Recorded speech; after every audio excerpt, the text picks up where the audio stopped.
Hello everyone.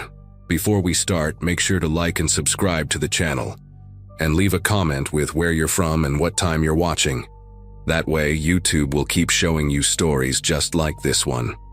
Now, let's begin.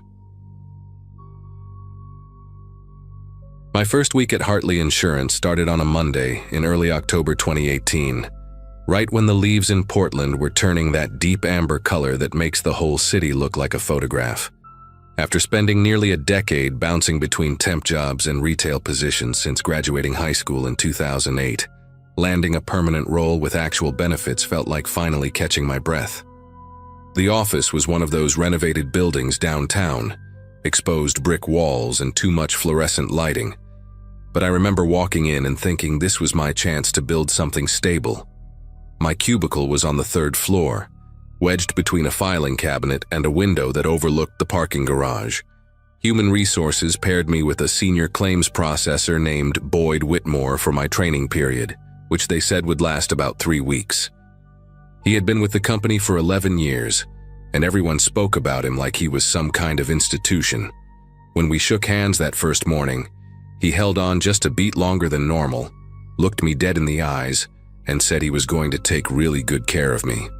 Boyd was somewhere in his mid-40s, with thinning gray hair that he combed straight back, and these pale blue eyes that never seemed to blink at a normal rate. He wore the same rotation of 3 polo shirts throughout the week, always tucked into khakis that were ironed with military precision. During those initial days, he was thorough and patient, explaining the claims software step by step, never making me feel stupid for asking questions. But even then, there were small things that made me pause. He would stand behind my chair while I worked, close enough that I could smell his coffee breath on my neck, narrating everything I typed. When I mentioned grabbing lunch from the break room, he insisted on joining me every single time, positioning himself between me and the door. By the end of that first week, he knew my full name, my address from some onboarding paperwork he claimed to have glimpsed, and the fact that I lived alone in an apartment complex off Hawthorne Street. I told myself he was just being friendly, that this was what mentorship looked like in a corporate environment. I had no idea how wrong I was. The second week is when things started to shift. Boyd began sharing personal details about his life that felt wildly inappropriate for a professional setting, let alone someone I had known for only 7 days. He told me about his divorce, which had happened 4 years prior, and how his ex-wife had taken everything from him, including his dignity. He described the empty apartment he went home to every night, the silence that greeted him when he unlocked the door, the way he sometimes forgot to eat dinner because there was no one there to remind him. These conversations always happened when we were alone, usually in the small conference room where he conducted my training sessions with the door closed. He would pause mid-explanation about a claims procedure, stare at some fixed point on the wall, and then launch into another confession about his loneliness. I tried to be sympathetic at first, offering the kind of vague, supportive statements you give to acquaintances going through a hard time. But then he grabbed my hand across the table one afternoon, squeezed it tight, and told me I was the only person who truly understood him. I pulled my hand back and made some excuse about needing to use the restroom. When I looked in the bathroom mirror, my face had gone pale, and there was this tight knot forming in my chest that would become a permanent fixture over the following weeks. After that incident, I started noticing how Boyd had positioned himself as a barrier between me and the rest of the office. Whenever someone stopped by my cubicle to introduce themselves, he would materialize within seconds, steering the conversation back to work or finding some reason to pull me away. A woman named Heather from accounting tried to invite me to a Friday happy hour during my 3rd week, and Boyd intercepted before I could even respond, telling her that I was still in training and needed to focus. He said it with this polite smile plastered on his face, but his tone left no room for argument. Heather gave me this look, eyebrows slightly raised like she was trying to communicate something without words. I wish I had paid more attention to that look. I wish I had followed her to her desk and asked what she knew about Boyd Whitmore that I clearly did not. By the end of October, my training period was officially over, but Boyd acted like nothing had changed. He still showed up at my cubicle first thing every morning with a cup of coffee made exactly the way I liked it, still insisted on eating lunch together, still found reasons to hover near my desk throughout the day. When I tried to politely decline his company, explaining that I needed to focus on my own workload now, his entire demeanor shifted. His face went blank for a moment, completely expressionless, and then he said something that still echoes in my head to this day. He called me his closest person, not his closest friend, not his work buddy, but his closest person, like I was somehow essential to his existence. He said it so matter-of-factly, like he was stating an obvious truth that I should have already known. I told him that was a really intense thing to say to a coworker, that we barely knew each other, and that I needed some professional distance. He just nodded slowly, that blank expression returning, and walked away without another word. I thought maybe I had finally gotten through to him. The next morning, I overheard Boyd talking to one of the senior managers near the coffee machine. I was walking past, and he did not seem to notice me, or maybe he did, and wanted me to hear. He was saying that he was worried about me, that I had been struggling emotionally since starting at the company, that I had confided in him about personal problems at home. He lowered his voice to this concerned whisper and said he was the only support system I had right now. The manager, a man named Glenn who I had maybe spoken to twice, was nodding along sympathetically. I stood there frozen in the hallway, unable to process what I was hearing. Boyd was constructing an entire fictional narrative about me, painting himself as my caretaker and me as some fragile mess who needed him. When I finally gathered myself enough to approach Glenn later that day, planning to set the record straight, he looked at me with this pitying expression and asked if everything was okay at home. Boyd had gotten to him first. Boyd had gotten to everyone first. I started keeping a written log of every interaction, every lie I overheard him tell, every time he showed up uninvited at my desk. My notebook filled up fast. November came with gray skies and early darkness, and I began dreading the walk to my car at the end of each shift. The parking garage was attached to the building, 4 levels of concrete and dim lighting, and the kind of echoing silence that amplifies every footstep. I always parked on the 3rd level because it was closest to the elevator, but now that familiar route felt different. One evening, about a week after I had set boundaries with Boyd, I walked out to my car and noticed him standing 3 rows away, leaning against a concrete pillar with his arms crossed. He was just standing there watching me, not approaching, not waving, just staring with those unblinking pale eyes. I fumbled with my keys, got into my Subaru as fast as I could, and locked the doors immediately.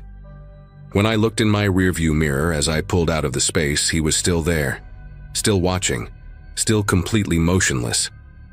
I told myself it was a coincidence, that maybe he had parked nearby and was just heading to his own car. But he did not move. He just stood there until I turned the corner and lost sight of him. It happened again the next night, and the night after that. Boyd would always be somewhere in the garage when I left, never in the same spot twice, but always positioned so that he had a clear view of my car. Sometimes he would be sitting on the hood of his own vehicle, a faded green sedan that looked like it had not been washed in years. Other times he would be standing near the stairwell exit, hands in his pockets, head slightly tilted like he was studying me. He never said anything, never approached, never acknowledged that what he was doing was deeply disturbing. It was always just that silent presence, that unwavering stare. I started varying my departure times, leaving 15 minutes early or staying an hour late, but somehow he always knew. No matter when I walked out to that garage, Boyd Whitmore would be there waiting. I mentioned it to Heather one morning, pulling her aside in the break room where Boyd could not see us. She went quiet for a moment, then told me something that made my whole body go cold. She said there had been another woman before me, a claims processor who started about 2 years ago and quit after only 4 months. Heather said nobody talked about it, but the woman had filed a complaint with HR before she left. Nothing ever came of it. Boyd was too valuable, too senior, too protected. I filed my own complaint with HR the following Monday, bringing my notebook full of documentation, and trying to keep my voice steady as I explained everything to a woman named Diane, who sat behind a desk covered in motivational posters. She listened, nodded in all the right places, took notes on a yellow legal pad, and assured me the company took these matters very seriously. She said they would investigate and get back to me within 2 weeks. Those 2 weeks passed without a single word. When I finally followed up, Diane told me that after reviewing the situation, they had determined Boyd's behavior did not constitute harassment under company policy. She said he was simply being friendly and that perhaps I had misinterpreted his intentions. I asked about the parking garage incidents, about him waiting for me every single night, and she actually smiled and said that employees were allowed to use the parking facilities at any time. There was nothing they could do. I walked out of that office feeling like the walls were closing in, like I was trapped in some nightmare where the rules did not apply to the person hurting me. That night, when I saw Boyd standing at the garage exit with his arms folded across his chest, he lifted one hand and gave me a slow wave. He knew I had reported him, and he knew nothing would happen. The day everything changed started like any other Thursday in mid-November. I got to work early, hoping to avoid Boyd in the morning, but he was already at my cubicle when I stepped off the elevator. He had brought me coffee again, that same cup with 2 sugars, and he was sitting in my chair like he belonged there. When he saw me, he stood up and held out the cup with both hands like an offering. I told him I did not want it, that I needed him to leave my workspace immediately, that I was documenting everything for a potential legal case. Something flickered behind his eyes when I said that, something quick and dark that disappeared as fast as it came. He set the coffee down on my desk very slowly, very deliberately, and then he leaned in close enough that I could see the individual pores on his face. He whispered that I was making a mistake, that he was the only one who truly cared about me, that everyone else in this office was just pretending. He said I would regret pushing him away. Then he straightened up, smoothed down his polo shirt, and walked back to his own desk like nothing had happened. My legs felt weak. I had to sit down in my chair, the same chair he had just been sitting in, and I could still feel the warmth from his body on the fabric. That evening, I did not go to the parking garage alone. I had called my older brother Nathan during my lunch break, voice cracking as I explained what had been happening for the past 6 weeks. He drove an hour from Salem to meet me at the office, and when 5 o'clock came, we walked to the garage together. Nathan is a big guy, former college linebacker, the kind of person whose presence alone makes you feel safer. Boyd was there, of course, standing near the elevator doors on the 3rd level with that same blank expression. But when he saw Nathan walking beside me, something shifted. His face twitched, just slightly, like a glitch in a mask he had been wearing. Nathan stared him down the entire walk to my car, not saying a word, just making it absolutely clear that I was not alone anymore. Boyd did not wave that night. He did not move at all. He just watched us drive away, and in my rearview mirror, I saw him take out his phone and start typing something. I did not sleep well that night, wondering what message he was composing, who he was telling lies to now. The next morning, I walked into the office and went straight to Glenn, the senior manager, before Boyd could intercept me. I told him everything in a calm, measured voice, including the threat from the day before and the fact that Boyd had been waiting in the garage every single night. I told him about the previous woman who had quit, about the HR complaint that went nowhere, about how this pattern was going to keep repeating unless someone actually did something. Glenn looked uncomfortable, shifting in his seat, avoiding eye contact. He said he would talk to Boyd, that maybe there had been some misunderstandings. I told him that was not good enough, that I had already consulted with a lawyer and was prepared to take legal action against both Boyd and the company if this continued. That got his attention. His whole posture changed, and he asked me to give him 24 hours. The next day, I received an email from HR informing me that Boyd Whitmore had been placed on administrative leave, pending a formal investigation. 2 weeks later, he was terminated. I never saw him in the parking garage again. I wish I could say that was the end of it, that Boyd disappeared from my life completely after his termination. For about 3 months, things were quiet.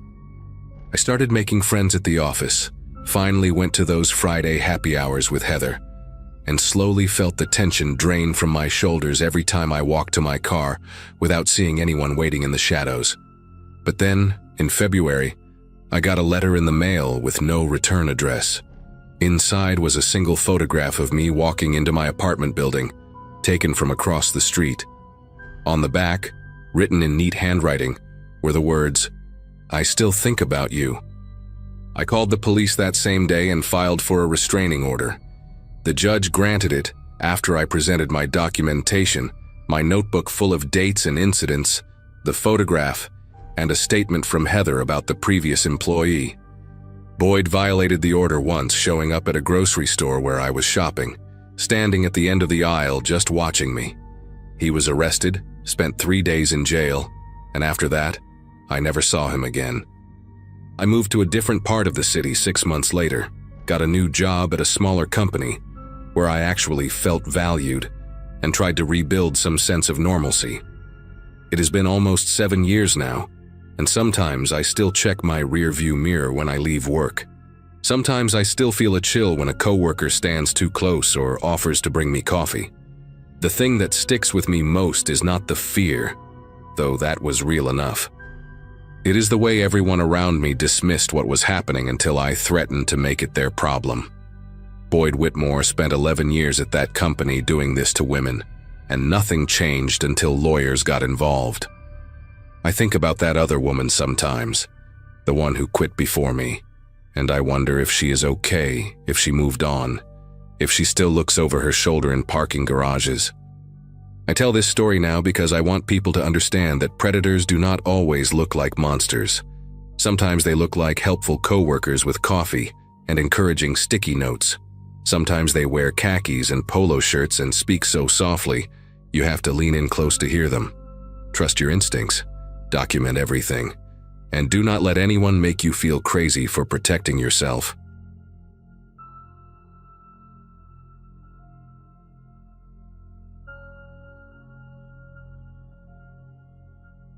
Overnight shifts at a gas station in the middle of nowhere have a way of making you question your life choices. My graduating class from 2011 had scattered across the country chasing careers and dreams, while I found myself behind a counter in rural Ohio, selling cigarettes and energy drinks to truckers passing through on Route 42. It was early February, a Wednesday night so cold that the air itself seemed frozen, and the fluorescent lights above the pumps flickered every few minutes like they were trying to send a message. I worked at a place called Rusty's Quick Stop, though nobody named Rusty had owned it in decades. Now it belonged to some corporation out of Chicago that sent us paychecks and nothing else. My shift partner that night was a guy named Boyd Pittman, a wiry man in his early 40s with deep-set eyes and a patchy beard that never quite filled in right. Boyd had been working there longer than anyone could remember, and he had this habit of humming old country songs under his breath while he restocked the coolers. We got along fine, mostly because neither of us felt the need to fill the silence with meaningless chatter. The trouble started around 11:30, when a customer pulled up in a beat-up Chevy pickup with rust eating through the wheel wells. He was a heavy-set guy in a camo jacket, the kind of regular we saw every week buying the same pack of Marlboro Reds and a tall boy of Bud Light. I was in the back doing inventory when I heard voices rising at the front counter. Not shouting exactly, but that tense, clipped tone people use right before things go sideways. By the time I came through the storage room door, the customer was already leaving, slamming the glass door hard enough to rattle the whole frame. Boyd stood behind the register with his jaw clenched so tight I could see the muscles twitching beneath his skin. When I asked what happened, he just shook his head and said the guy had accused him of shortchanging him by $1.50. It seemed like such a small thing at the time, the kind of minor friction that evaporates the moment the customer drives away. But Boyd kept staring at that door long after the taillights disappeared into the darkness, and something in his expression had shifted in a way I could not quite name. For the next hour, Boyd seemed to retreat into himself. He wandered between the aisles, straightening products that did not need straightening, adjusting candy bars so their labels faced forward with an almost obsessive precision. I tried to make small talk a few times, asked if he wanted me to grab him a coffee from the machine, mentioned that the weather was supposed to warm up by the weekend, but he barely acknowledged me. He just kept muttering under his breath, too quiet for me to catch the words, but loud enough that I could hear the rhythm of it, like he was rehearsing something or counting. Around 12:15, a couple stopped in to use the restroom and grab some snacks for the road, and Boyd refused to ring them up. He just stood there behind the counter staring at a spot on the wall while I apologized and handled the transaction myself. The woman gave me a look that said, "What's wrong with him?" And I shrugged like it was no big deal, even though my pulse had started to pick up in a way I did not like. After the couple left, Boyd announced he was going to the storage room to check on something. I said okay, figuring maybe he just needed a few minutes alone to shake off whatever was eating at him. The storage room was through a heavy metal door at the back of the building, a cluttered space filled with boxes of merchandise, cleaning supplies, and broken equipment that nobody had bothered to throw away. I went back to my spot behind the register and pulled out my phone, scrolling through nothing in particular just to pass the time. That was when I heard the first crash, a heavy, violent sound like shelving collapsing under weight. I called out Boyd's name, but there was no answer. Then came another crash, followed by a third, and beneath it all I could hear something that made the hair on my arms stand up straight. Boyd was laughing. Not a normal laugh, not the kind you let out when something is funny. This was high-pitched and breathless, almost like sobbing, and it did not stop. It just kept going and going while things shattered and tumbled in that back room. My first instinct was to call our manager, a guy named Lou Hensley, who lived about 20 minutes away in the nearest actual town. Lou was not exactly the kind of boss who inspired loyalty. He spent most of his time at home watching cable and only showed up to collect the register totals. But he was the only authority figure I had access to at that moment. I moved toward the landline phone mounted on the wall behind the counter, the one we used for calling in orders and emergencies. When I picked up the receiver, there was no dial tone, just dead silence. I pressed the hook switch a few times, thinking maybe the connection was loose, but nothing happened. That was strange because that phone had worked fine earlier in the evening when Lou had called to check if we needed anything from the supplier. I followed the cord with my eyes, tracing it along the wall toward the back office, where it connected to the main junction box. The cord disappeared through a gap in the wall paneling, and when I crouched down to look closer, I saw that it had been pulled clean out. Not cut, but yanked with enough force to rip the wires from their housing. The plastic casing was cracked, and the copper wiring inside hung limp like exposed tendons. A cold realization crept through me as I stood back up. Boyd had gone to the storage room maybe 10 minutes ago, but the back office shared a wall with that space.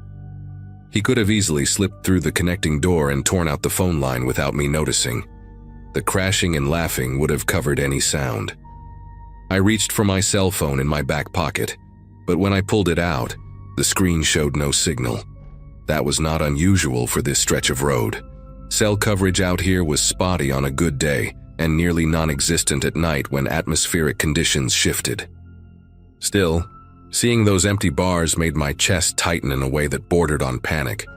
I was alone in this fluorescent-lit box in the middle of frozen farmland, miles from the nearest house, and the only other person here had just destroyed the only reliable way to call for help. The laughter from the storage room had stopped now, replaced by a silence that felt almost worse.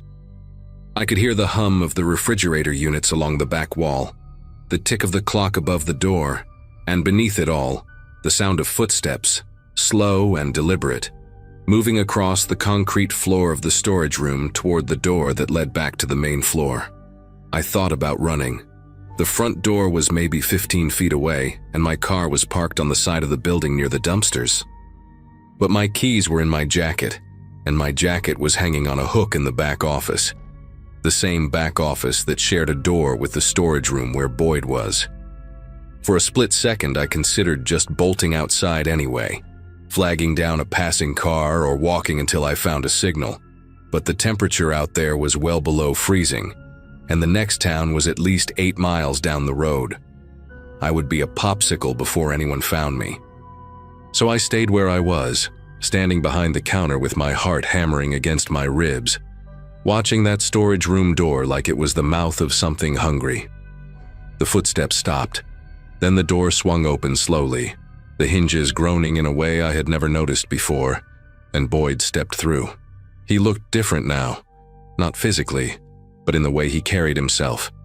His shoulders were relaxed, his movements smooth and unhurried. The frantic energy from before had drained away completely, leaving behind something that resembled calm, but did not feel like it. His eyes found mine across the store, and he smiled. It was the kind of smile you see on someone who has just solved a problem that has been bothering them for years. Boyd walked toward the counter without saying a word.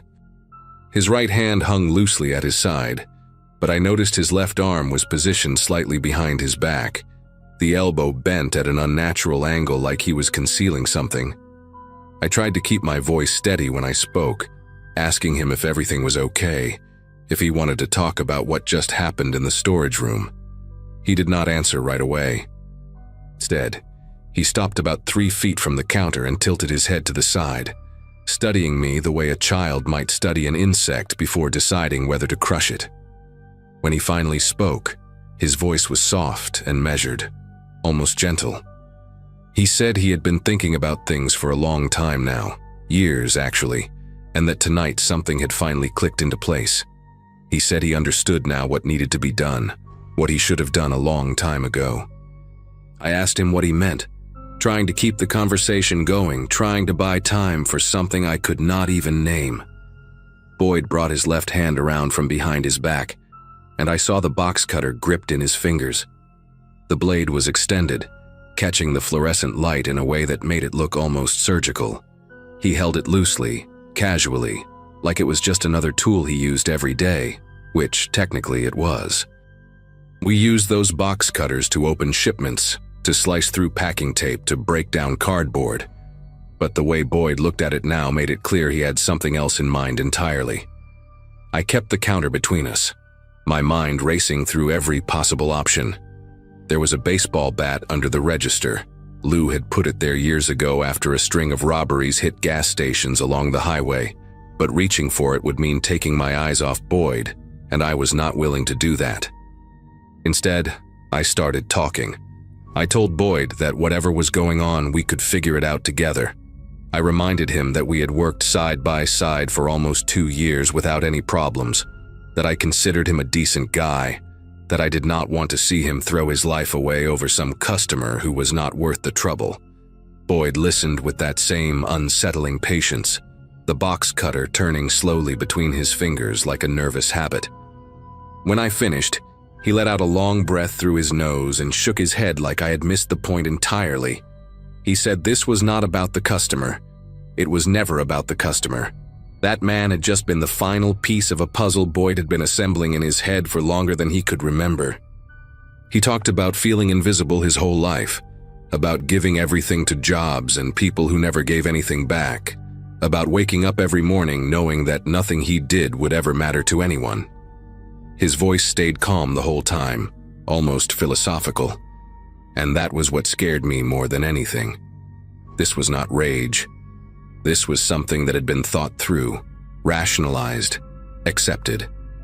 Boyd took a step closer to the counter, and I instinctively stepped back until my shoulders hit the cigarette display behind me. He noticed the movement and stopped, tilting his head again with what looked almost like curiosity. He asked if I was afraid of him, and I did not see any point in lying. I told him yes, I was terrified. Something flickered across his face then, just for a moment, like my honesty had surprised him. He lowered the box cutter slightly, not putting it away but letting his arm relax at his side. He said he was not going to hurt me. That was not what tonight was about. He said there was someone else, someone who deserved what was coming, and once he took care of that, everything would finally balance out. I asked who he was talking about, and Boyd's expression hardened into something distant and cold. He mentioned a name I did not recognize. His ex-wife, he explained, who had taken his kids and moved to Indiana 3 years ago. He said she was the reason he had ended up in this dead-end job, the reason he had nothing left, The reason he woke up every day feeling like a ghost walking through a world that had already forgotten him. He was going to drive to her house tonight after our shift ended, and he was going to make sure she understood exactly how much pain she had caused him. The way he said it, so matter-of-fact and certain, made me realize that Boyd was not having a breakdown. He had already broken, probably a long time ago, and what I was seeing now was just the final crack spreading through the surface. I knew I had to do something. If Boyd walked out that door and drove to Indiana, someone was going to die. Maybe his ex-wife, maybe his kids if they got in the way. Maybe Boyd himself when the police caught up with him. And I would have to live with knowing I stood there and let it happen. So I did the only thing I could think of in that moment. I lied. I told Boyd I understood how he felt, that I had been through something similar after my own father walked out on our family when I was a kid. I told him that hurting his ex-wife would not fix anything. It would just mean his children would grow up knowing their father was a murderer, and they would hate him for it the same way I hated my dad for abandoning us. None of it was true. My parents were still married, still living in the same house in Columbus where I grew up. But I watched Boyd's face as I spoke, searching for any crack in that terrifying composure, and I saw something shift behind his eyes. He was listening. Really listening. I kept going, making up details about sleepless nights and therapy sessions, and the long road to forgiving someone who had hurt me deeply. I told him that revenge was a door that only opened one way, and once you walked through it, you could never come back. Boyd stood there for what felt like hours, though it was probably only a minute or two. The box cutter was still in his hand, but his grip had loosened, and the blade was no longer pointed in my direction. He looked exhausted suddenly, like all the energy that had been fueling him had drained away at once. When he finally spoke, his voice was barely above a whisper. He said he was tired. So tired of being angry, of carrying all this weight, of waking up every day with nothing to look forward to except more of the same emptiness. I saw tears forming in the corners of his eyes, and for the first time that night, Boyd looked less like a threat and more like what he really was, a broken man standing at the edge of a cliff, trying to decide whether to jump. I asked him to put down the box cutter, and after a long pause, he set it on the counter between us. The metal clattered against the surface, and I let out a breath I did not realize I had been holding. I came around the counter slowly, keeping my movements calm and deliberate, and I picked up the box cutter and slid it into my back pocket. Boyd did not try to stop me. He just stood there with his arms hanging limp at his sides, staring at the floor like he had forgotten where he was. Around 1 a.m, a semi-truck pulled into the lot to refuel, and the driver came inside to pay. I used the opportunity to ask if I could borrow his phone, told him mine had died, and I needed to make an urgent call. He handed it over without asking questions, and I stepped outside into the freezing air and dialed 911. I explained the situation as calmly as I could. My coworker had experienced some kind of mental health crisis. He had made threats against his ex-wife, and I needed someone to come out here before he changed his mind and tried to leave. The dispatcher told me to stay on the line, and that officers were being sent from the county sheriff's office about 25 minutes away. When I went back inside, Boyd was sitting on the floor behind the counter with his knees pulled up to his chest, rocking slightly and humming one of those old country songs he always hummed during his shifts. He did not look up when I approached. He did not seem to notice anything at all anymore. I sat down on the floor a few feet away from him and waited, watching the parking lot through the glass doors for the flash of red and blue lights. Neither of us said a word. The fluorescent lights buzzed overhead, and somewhere outside, the wind howled across the frozen fields, and I remember thinking that this was the longest night of my entire life. The police arrived around 1:40, 2 cruisers pulling into the lot with their lights on but no sirens. They took Boyd away in handcuffs, though he did not resist. He just walked between the officers like a sleepwalker, his eyes empty and distant. One of the deputies stayed behind to take my statement, and I told him everything that had happened from the argument with the customer to the moment I called for help. He said I had probably saved at least 1 life that night, maybe more, and that I should be proud of how I handled things. I did not feel proud. I felt hollow and exhausted and deeply shaken in a way I had never experienced before. I quit working at Rusty's Quick Stop a week later, could not bring myself to go back to that building, to stand behind that counter, to look at the spot where Boyd had set down that box cutter. I heard later that he was admitted to a psychiatric facility downstate, that his ex-wife had been notified about the threats and had taken out a restraining order. I never saw Boyd again.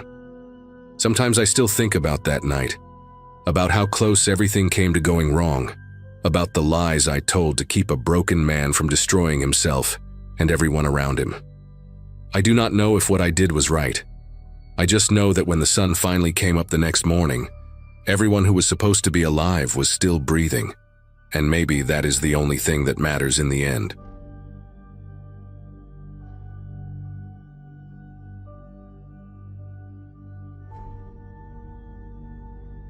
Everyone at Harmon's Home Goods thought I was lucky to land the assistant manager position right after finishing community college in 2015. My mom kept telling her friends how proud she was, how her daughter was climbing the ladder at 23, while other kids from my graduating class were still figuring out what to do with their lives. The store sat in a small strip mall outside of Dayton, Ohio, sandwiched between a nail salon and a Chinese takeout place that always smelled like burnt sesame oil. Nothing glamorous, but the pay was decent, and the hours gave me enough time to take online classes toward my business degree. The store itself was one of those places that sold everything from picture frames to artificial plants, the kind of shop where middle-aged women spent Sunday afternoons browsing for things they did not really need. My manager, a heavy-set guy named Dennis who had been there for 15 years, trusted me enough to let me handle closing shifts alone most weeknights. It was quiet work, mostly restocking shelves and running the register for the few customers who wandered in after dinner. I liked the solitude, the hum of the fluorescent lights, the predictable rhythm of it all. That changed when corporate hired a new stock associate in early March. His name was Leonard Voss, and from the very first day, something about him made the air feel heavier. He was maybe 40, thin in a way that made his clothes hang loose on his frame, with pale blue eyes that never seemed to blink at the right moments.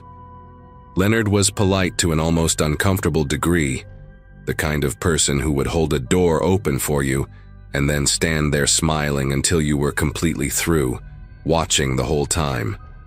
He spoke softly, always measuring his words like each one cost him something precious.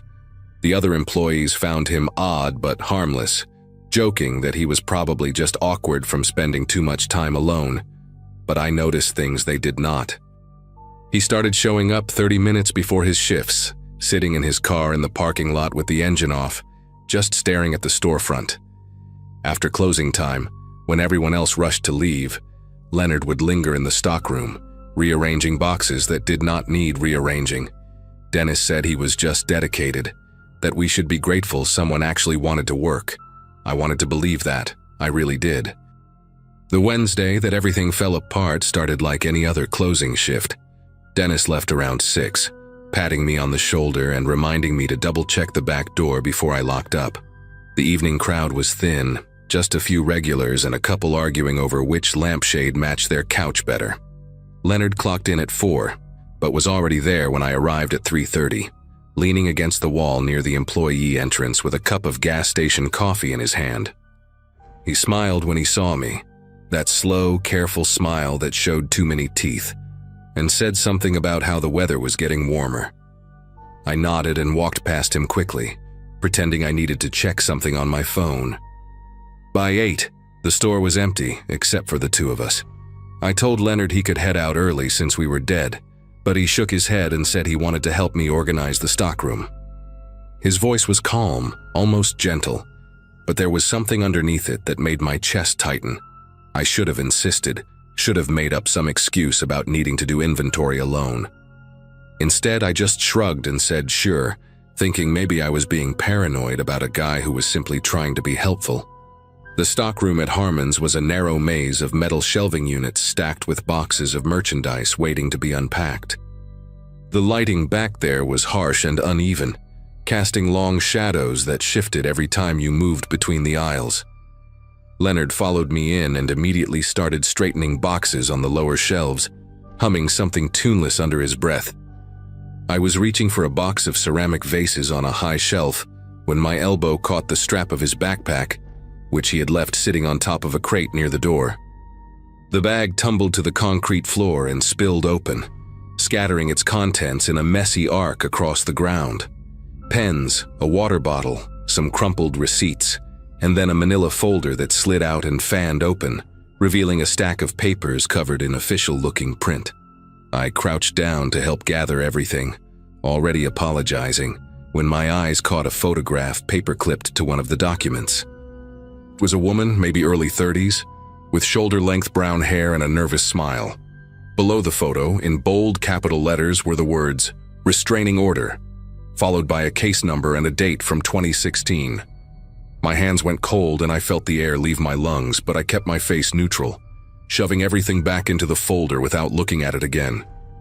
I handed Leonard his backpack and forced a laugh, saying something about how clumsy I was, how I was always knocking things over.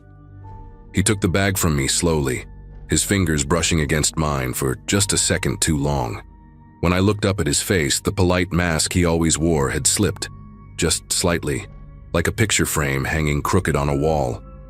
His pale eyes studied me with an intensity that made my skin prickle, searching my expression for something I was desperately trying to hide. He asked me if I saw anything interesting in there, his voice still soft but with a new edge to it, like a knife wrapped in velvet. I shook my head and told him I was not paying attention, that I just grabbed everything and stuffed it back in. For a moment, neither of us moved. The fluorescent lights above us buzzed and flickered, and I became painfully aware of how far we were from the front of the store, from the windows, from anyone who might walk by and see us. Then Leonard smiled again, but this time it did not reach his eyes. He said it was fine, that he appreciated me helping him pick everything up, and he zipped the backpack closed with slow, deliberate movements. After that, the atmosphere in the store shifted into something I cannot quite describe. It was like the air had thickened, like every shadow in my peripheral vision was watching me. Leonard did not go back to organizing the stockroom. Instead, he followed me out onto the sales floor and stayed within 15 feet of me no matter where I went. When I walked to the register to count the drawer, he appeared at the end of the aisle, pretending to straighten a display of picture frames. When I moved to the home decor section to fix a fallen sign, he was suddenly there too, examining a set of candles like they were the most fascinating things he had ever seen. I tried to tell myself it was coincidence, that the store was small and we were bound to cross paths. But every time I turned around, there he was, those unblinking eyes locked onto me with a patience that felt predatory. Around 9:30, he finally spoke again. He was standing near the greeting card section, maybe 10 feet away from me, and he asked in that measured voice of his whether I thought people trusted too easily these days. I pretended not to hear him at first, hoping he would let it go. He did not. He repeated the question, slower this time, and added that some people just hand over their trust to strangers without ever stopping to wonder if they should. I mumbled something about how I guessed that was true, trying to keep my voice steady while my heart slammed against my ribs like it was trying to escape. Leonard nodded slowly, as if I had just confirmed something he already knew. He took a few steps closer, close enough that I could smell the stale coffee on his breath and see a small scar on his chin I had never noticed before. He told me he used to work at a department store up in Michigan, a place called Burgers that went out of business a few years back. Said he had a coworker there, a young woman named Heather who was a lot like me, friendly, hardworking, always willing to close alone because she thought it made her look dedicated. His voice dropped lower when he said her name, almost tender, and something about the way he lingered on those two syllables made my stomach turn. I asked him what happened to her, the question slipping out before I could stop it. Leonard tilted his head to one side, studying me the way a cat studies a mouse that has wandered too far from its hole. He said he was not sure, that she stopped showing up to work one day and nobody ever heard from her again. Then he smiled, that wrong smile that showed all his teeth, and said some people just vanish like that, like smoke. The next hour was the longest of my life. I kept glancing at the clock above the register, watching the minutes crawl by with agonizing slowness. Leonard stayed close, always close, commenting on things in that soft voice that now sounded like a threat wrapped in politeness. He asked me if anyone knew I was working tonight, if my family expected me home at a certain time. When I lied and said my boyfriend was picking me up at 10, something flickered across his face, a micro-expression of annoyance that vanished almost as quickly as it appeared. He recovered fast, nodding and saying that was nice, that it was smart for a young woman to have someone looking out for her. I did not have a boyfriend. I lived alone in a studio apartment 15 minutes away, and the only person who might notice if I did not come home was my cat. But Leonard did not need to know that. I excused myself to the bathroom, locking the door behind me and pulling out my phone with trembling fingers. My first instinct was to call the police, but what would I even say? That my coworker was being creepy? That I found some papers in his bag? I needed more, something concrete that would make them take me seriously. So I opened my browser and typed in his name along with the word restraining order, praying that whatever I found would tell me I was overreacting. The search results loaded slowly on my cracked phone screen, each second stretching into an eternity, while I stood in that cramped bathroom with my back pressed against the cold tile wall.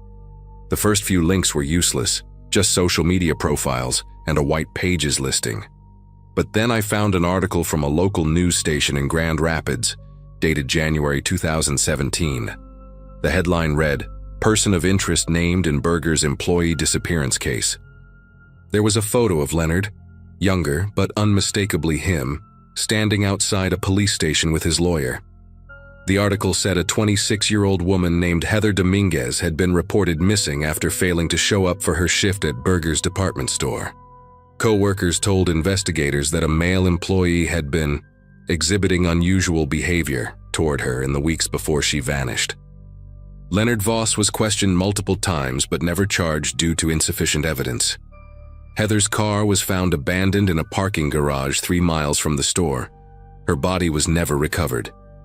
I scrolled further and found another article mentioning that a restraining order had been filed against Leonard by a different woman, a neighbor who claimed he had been watching her apartment for months. The case was dropped when she moved out of state. My vision blurred, and I had to grip the edge of the sink to keep from collapsing.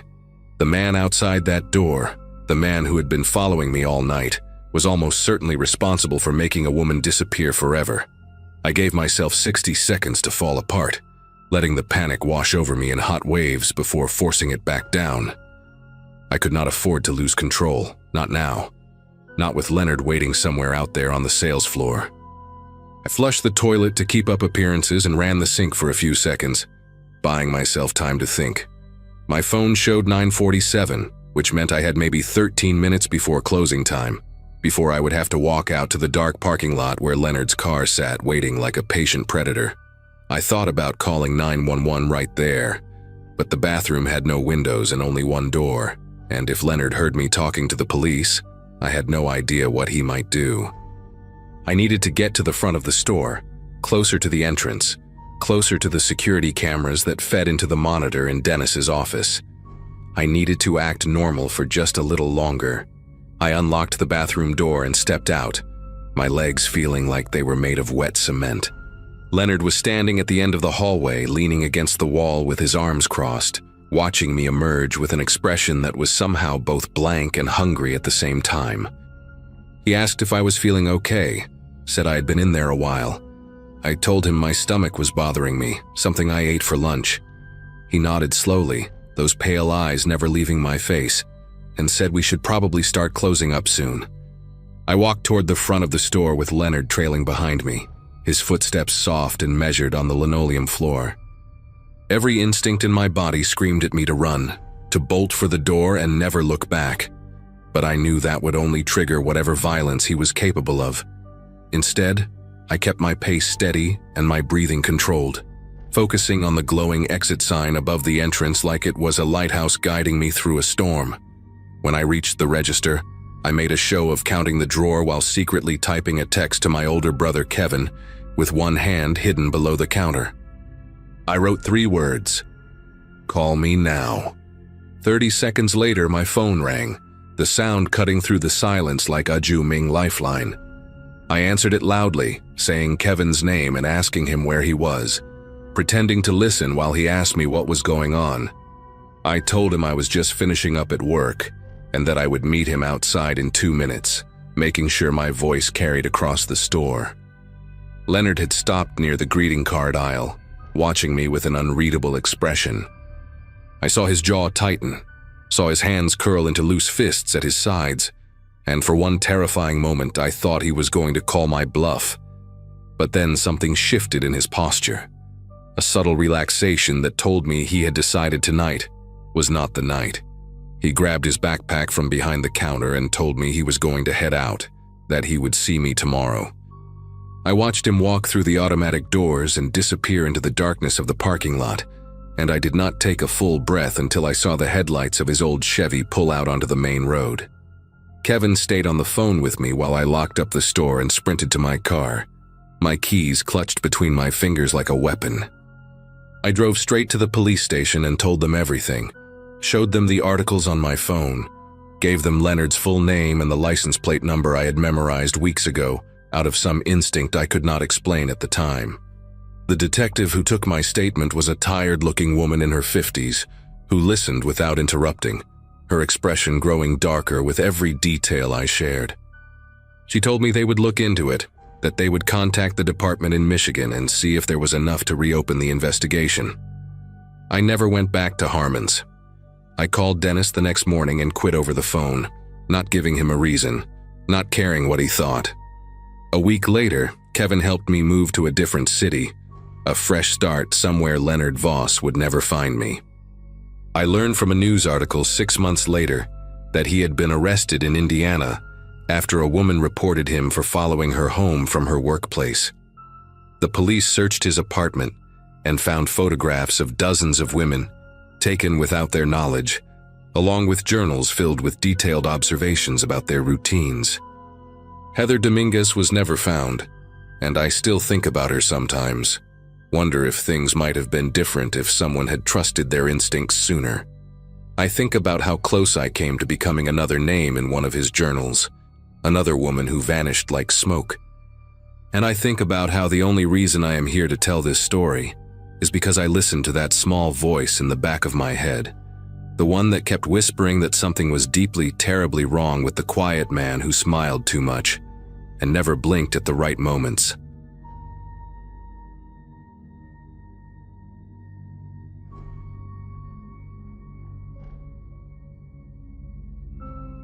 Night shift at Holbrook Distribution Center paid better than anything else I could find after dropping out of college my sophomore year. My parents had graduated in the class of '89, both of them, and here I was stacking boxes in a warehouse outside of Portland while my younger sister finished her nursing degree. It was humbling, sure, but the work was steady and the people mostly kept to themselves. I had been there about 8 months when Curtis Beale transferred from the morning crew to our shift. He was one of those guys who stood a little too close when he talked, always finding reasons to hover near my station in the picking area. At first I thought he was just lonely, new to the shift, no friends yet, probably nervous. He had this habit of laughing at things that were not funny, this dry chuckle that came half a second too late. I made the mistake of being polite to him during my first week working alongside him, and I think he took that politeness as an invitation to something more. Curtis was probably somewhere in his mid-40s, with thinning hair he combed straight back, and these watery blue eyes that never seemed to blink enough. He wore the same rotation of 3 polo shirts under his safety vest, and he always smelled faintly of menthol cigarettes and cheap soap. The first few conversations were harmless enough. He asked about my car, about whether I liked the shift supervisor, about what kind of music I listened to during my commute. I answered with short sentences, nothing personal, just enough to not seem rude. But then he started showing up at my locker before shifts, waiting there like it was our meeting spot. He would ask if I wanted to walk to the floor together, and when I said I needed to use the restroom first, he would still be there when I came back. My coworker Elise noticed before I did. She pulled me aside one night and said that Curtis had been asking other people questions about me, whether I had a boyfriend, where I lived, what my schedule looked like. I tried to create distance after that. Started taking my breaks at different times, eating my lunch in my car instead of the break room, switching my locker to the row closer to the supervisor's office. For about 2 weeks it seemed to work. Curtis would still wave at me from across the floor, still try to catch my eye when we passed each other near the loading docks. But he kept his distance. I thought maybe he had gotten the message. Maybe he had found someone else to fixate on. Maybe I had been overthinking the whole thing. Then came the night he sat down next to me in the parking lot. I was in my car with the windows cracked, eating a sandwich and scrolling through my phone, when the passenger door opened and he just climbed in. No knock, no asking permission. He sat down in my passenger seat like we had planned to meet there, like this was something we did every night. He had a bag of chips in his hand and he offered me some, smiling with those thin, colorless lips. And I was so stunned that I did not say anything for a full 5 seconds. I told him he needed to get out of my car. My voice came out smaller than I wanted it to, almost like a question instead of a demand. Curtis laughed, that same delayed chuckle, and said he just wanted to keep me company, said he noticed I always ate alone and that it made him sad to see. I repeated myself, louder this time, and something in his expression shifted. It was subtle, just a flicker behind his eyes, but I saw irritation there, maybe even anger. He held up his hands in mock surrender and said he was just trying to be friendly, that I did not need to be so hostile about it. Then he got out, slow and deliberate, and stood outside my window for a moment before walking away. He did not look back, but I watched him cross the parking lot in my rearview mirror, and I noticed that his hands were balled into fists at his sides. I locked my doors and sat there until my break was over, my sandwich untouched on my lap. The next few shifts were quiet, almost too quiet. Curtis avoided me entirely, would not even look in my direction when we crossed paths on the floor. I told myself that the car incident had finally gotten through to him, that he understood now that I wanted nothing to do with him. Elise was not so sure. She said men like Curtis did not just give up, that they stewed and planned and waited. I thought she was being paranoid. Then a new hire named Becca started on our shift. Young, maybe 19 or 20, fresh out of high school with braces still on her teeth. She worked the station next to mine, and on her 3rd night she asked me a question that made my throat tighten. She wanted to know if it was true, what Curtis had told her during orientation. She said he had mentioned that we used to date, that things had ended badly, that I had a habit of leading men on. Her voice was curious, not accusatory, like she was just trying to get the gossip straight. I told Becca that none of it was true, that Curtis and I had never dated, that I had barely spoken 10 sentences to him in total. She looked confused, said that he had been pretty detailed about it, mentioned specific dates we had supposedly gone on, restaurants we had eaten at together, even described a necklace he claimed to have bought me for my birthday. I felt sick listening to her recount these fabrications. The level of detail he had invented was disturbing, like he had constructed an entire relationship in his mind and was now presenting it as fact to anyone who would listen. Becca apologized, said she had no idea, said Curtis had seemed so sincere when he talked about it. I asked her who else he had told these stories to. She said she was not sure, but that he had been chatting with pretty much everyone during the orientation sessions that week. There had been 6 new hires altogether, and Curtis had apparently made himself their unofficial welcome committee. Over the next several days, I started noticing the looks. Whispers that stopped when I walked into the break room. Small groups of newer employees glancing at me and then quickly looking away. One guy from receiving, barely out of his teens, actually winked at me when I passed him near the loading bay, and when I asked him what that was about, he just laughed and said Curtis had told him I was a lot of fun. I did not understand what he meant at first. Then Elise pulled me aside again and told me what she had overheard in the women's restroom. 2 of the new hires had been talking about me, sharing stories that Curtis had apparently told them in graphic detail. Stories about things I had supposedly done with him, Intimate things, explicit things, described with enough specificity that they sounded almost believable. One of the girls had mentioned a birthmark on my lower back, something Curtis could not possibly have known about unless he had seen me undressed, which he absolutely had not. I confronted Curtis that same night, found him by the vending machines during second break, alone for once, feeding quarters into the slot for a candy bar. I asked him what he thought he was doing, why he was telling people these lies, where he had even gotten the detail about the birthmark. He turned around slowly, that infuriating half-smile on his face, and said he had no idea what I was talking about. I told him I knew exactly what he had been saying, that multiple people had come to me with his stories, that this was harassment and I was going to report him. The smile did not waver. He leaned in closer, close enough that I could smell the menthol on his breath, and said that it was his word against mine, and that everyone already believed him. Then he said something that made my entire body go rigid.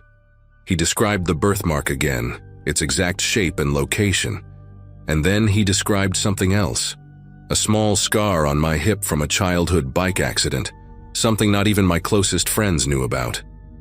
He said he had seen everything, and that I should be more careful about leaving my gym bag unattended in the locker room.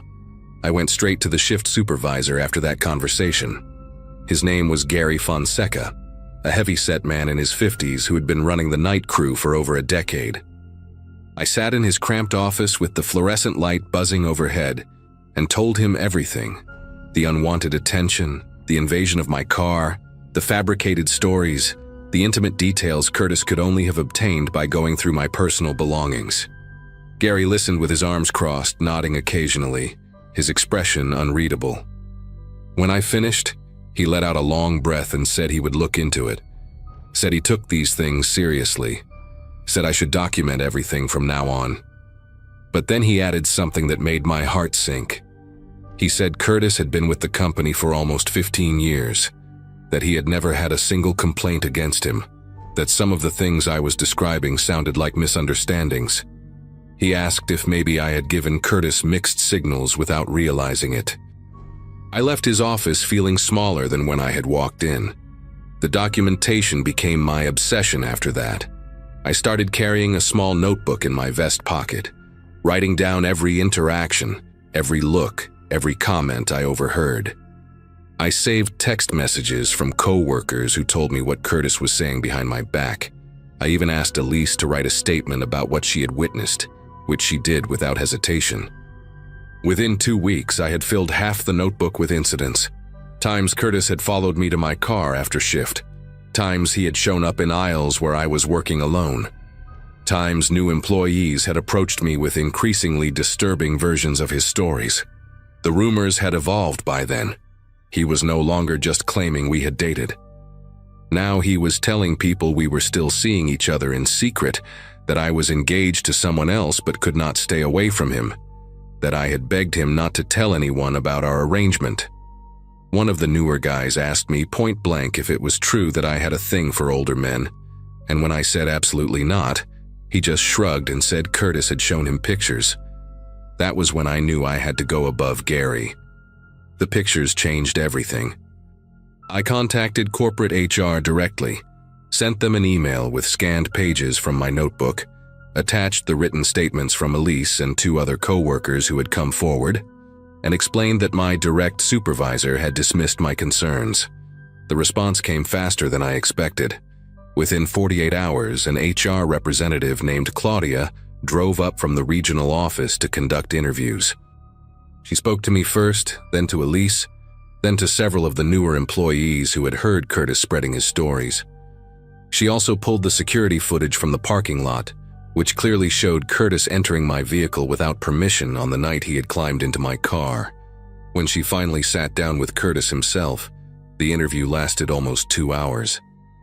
I do not know exactly what was said in that room, but I know that when Curtis walked out, his face was the color of old newspaper. He did not look at anyone. He went straight to his locker, gathered his things, and left the building. Claudia told me later that the pictures he had been showing people were photos he had taken of me from a distance, candid shots of me walking to my car, bending over to pick something up, standing at my workstation. Nothing explicit, but invasive enough to constitute grounds for immediate termination. Curtis was fired that same week. I learned through the grapevine that he had tried to fight it, claimed that the photos were innocent, claimed that I had led him on and then turned vindictive when he rejected me. But the documentation I had gathered was too thorough, the witness statements too consistent, and the security footage too damning. The last I heard, he had moved out of state. Someone said he had family in New Mexico, though I never bothered to verify it. I stayed at Holbrook for another year after that, long enough to watch the rumors fade and the new hires stop looking at me like I was some kind of scandal. Elise got promoted to team lead and made sure I was never scheduled anywhere near receiving, where Curtis used to work. I eventually left for a better job at a medical supply company across town, somewhere with daylight hours and no locker rooms. Sometimes I still think about those weeks when Curtis was constructing his fantasy version of me, telling strangers intimate details he had pieced together from stolen glances and rifled belongings. I think about how easily people believed him, how quickly a reputation can be dismantled by someone willing to lie with enough conviction. Keep my car doors locked now, even in my own driveway. I check behind me when I walk through parking lots at night. Some habits are hard to break once someone teaches you why they matter.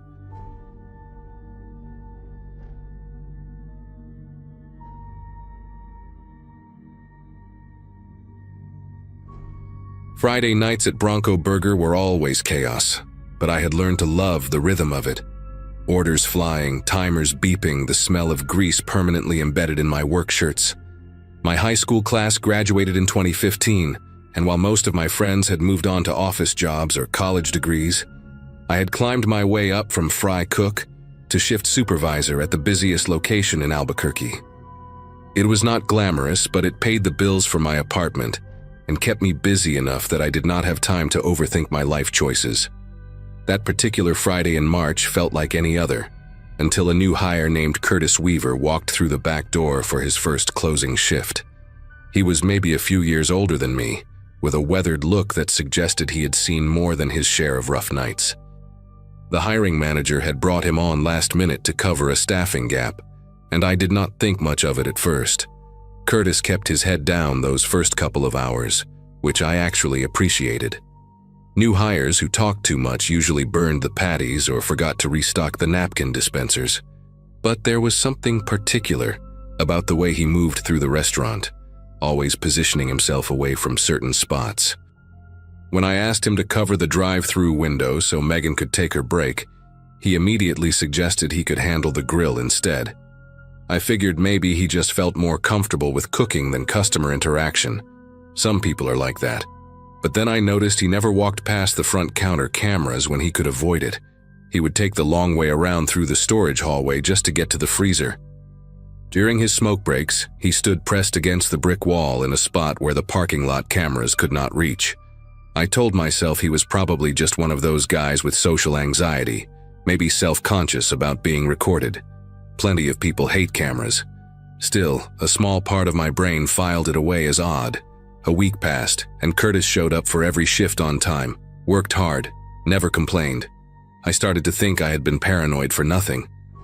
He was quiet, sure, but he was reliable.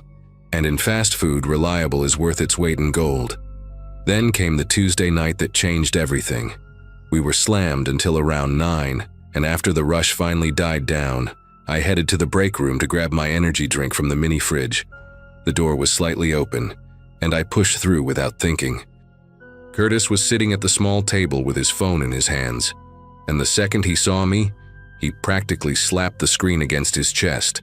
His whole body went rigid, like a kid caught looking at something he should not be seeing.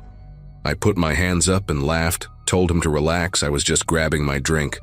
But I had already seen a flash of what was on his screen before he hit it.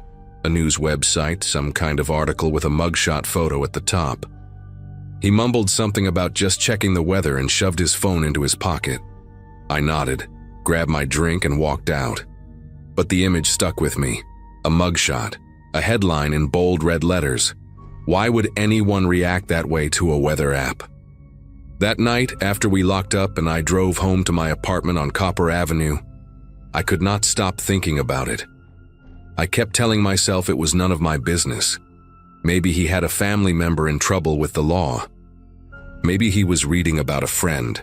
There were 100 innocent explanations, but something in the way his face had drained of color when he saw me, that was not embarrassment. That was fear. Real, animal fear. The kind you see in someone who thinks they have been caught. I barely slept that night, replaying the moment over and over in my head. The next few shifts, I watched Curtis more carefully. Not obviously. I did not want him to notice. But I paid attention. And that is when the questions started. It began small, almost casual. He asked me how often the Cisco truck came with supplies, and I told him Wednesdays and Saturdays, usually around 6 in the morning before we opened. He nodded like he was just making conversation. Then 2 nights later, while we were mopping the floors after close, he asked if the manager always counted the safe at the same time. I told him yeah, every night at 11:15, right before the final deposit. He laughed and said he was just curious about how things worked around here, wanted to understand the routine. But there was something behind his eyes when he asked, a sharpness that did not match the casual tone of his voice. I started keeping mental notes of every question he asked, and by the end of that week, the list had grown long enough to make my stomach turn. Thursday night was when things got worse. We were alone in the back, restocking the walk-in freezer, and Curtis leaned against the doorframe with his arms crossed. He asked me, real quiet, whether the back door alarm still glitched sometimes. I stopped what I was doing and looked at him, told him I did not know what he meant. He shrugged and said he had heard one of the other employees mention that the alarm on the emergency exit had a problem, that sometimes it did not go off right away when the door opened. I lied and told him they had fixed it months ago, that it worked fine now. He just nodded, but I could see the gears turning behind his eyes. He was testing me, trying to figure out if I knew something, or maybe trying to figure out if the building had a weakness he could exploit. When I got home that night, I locked my apartment door, sat on my couch, and finally typed his name into Google, Curtis Weaver. Nothing came up except some random LinkedIn profiles and a high school football coach from Tennessee. Whoever this guy was, Curtis Weaver was not his real name. I spent the next hour digging through everything I could find. I remembered the flash of that news article, the mugshot, the red headline. So I started searching for armed robberies in New Mexico from the past few months. Nothing matched. I expanded the search to neighboring states, Arizona, Texas, Colorado. That is when I found it. A news story from a local station in Las Cruces about an armed robbery at a sandwich shop 3 towns over from where I lived. 2 men had walked in just before closing, held the employees at gunpoint, and emptied the safe. One of the robbers had been caught a week later, but the other one had vanished. The article included a photo from the security camera, grainy but clear enough. The man in the image had the same narrow face, the same high cheekbones, the same way of holding his shoulders slightly hunched forward. But what made my chest tighten was the tattoo. On the side of his neck, partially visible in the security footage, was a tattoo of a snake coiled around a dagger. I had seen that exact tattoo on Curtis when he leaned over the fryer, his collar pulling to the side. There was no doubt in my mind anymore. I was working closing shifts with a wanted man. I barely made it to the bathroom before I threw up. My mind was racing through every interaction I had with him, every time we had been alone in the building together. He had asked about the safe. He had asked about the delivery schedule. He had asked about the alarm. This was not paranoia, this was a pattern. He was planning something, and I was the idiot who had been answering his questions like we were just coworkers making small talk. I sat on my bathroom floor for 20 minutes trying to figure out what to do. Part of me wanted to call the police right then, but I had no real proof.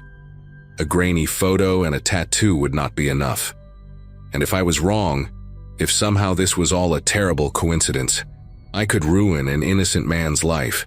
But deep down, I knew I was not wrong. The way he hid from cameras, the fake name, the specific questions about our security vulnerabilities. Curtis, or whatever his real name was, had picked Bronco Burger as his next target, and I had 3 more closing shifts with him that week. Friday came, and I drove to work with a knot in my stomach so tight I could barely breathe.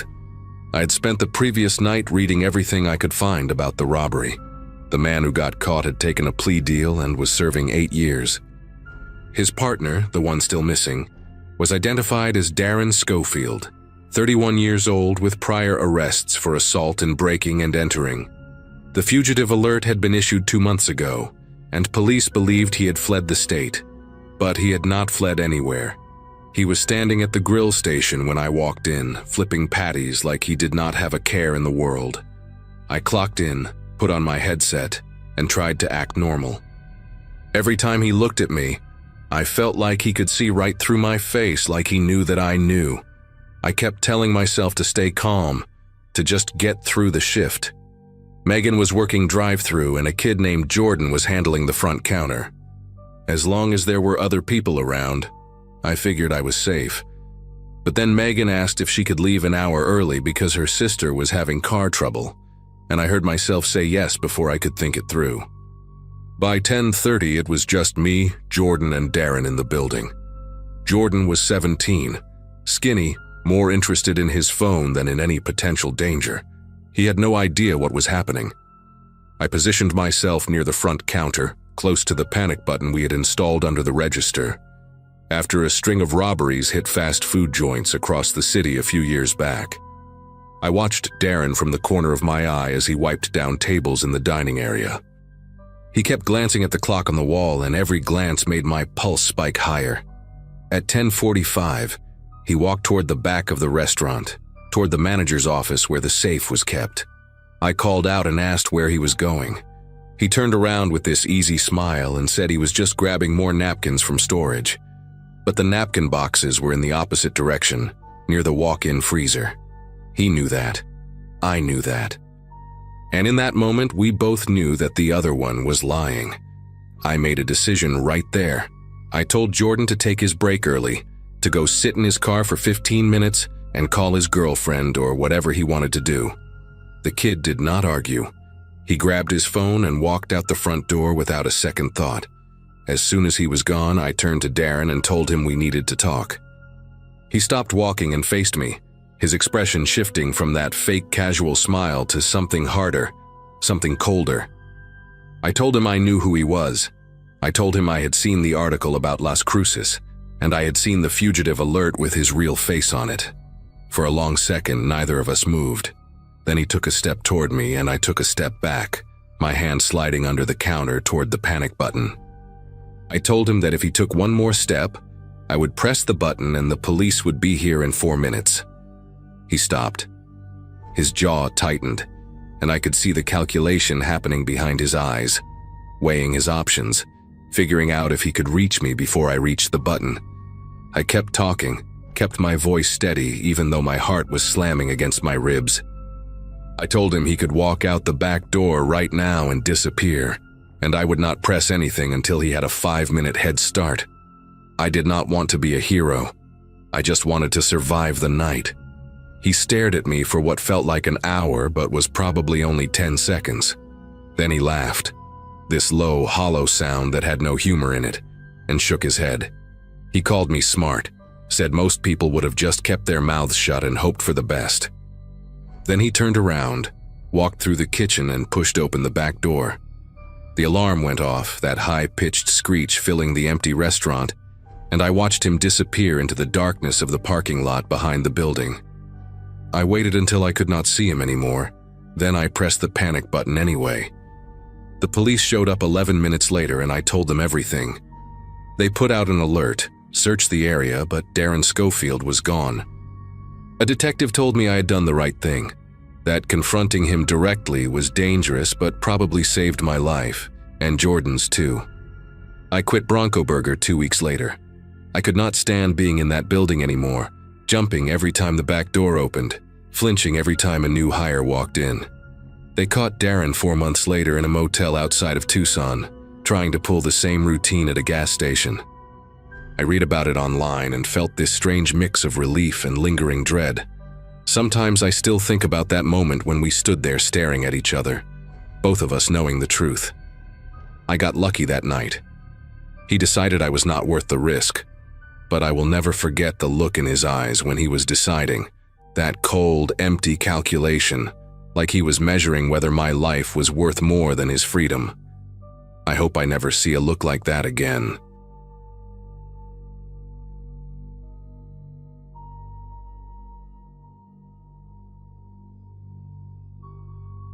Closing shifts at Baxter's Home Goods were never anyone's idea of a good time, but I needed the extra hours that spring. My older brother had just gotten married the month before, and somewhere between the bachelor party and the wedding gift, my savings account had taken a serious hit. At 26, watching your siblings settle into adulthood while you still eat cereal for dinner most nights does something to your self-esteem. So picking up shifts felt like the least pathetic way to get back on track. The store was one of those massive warehouse-style places on the outskirts of Fredericksburg, Virginia, surrounded by nothing but a half-empty parking lot and a Taco Bell that closed at 10.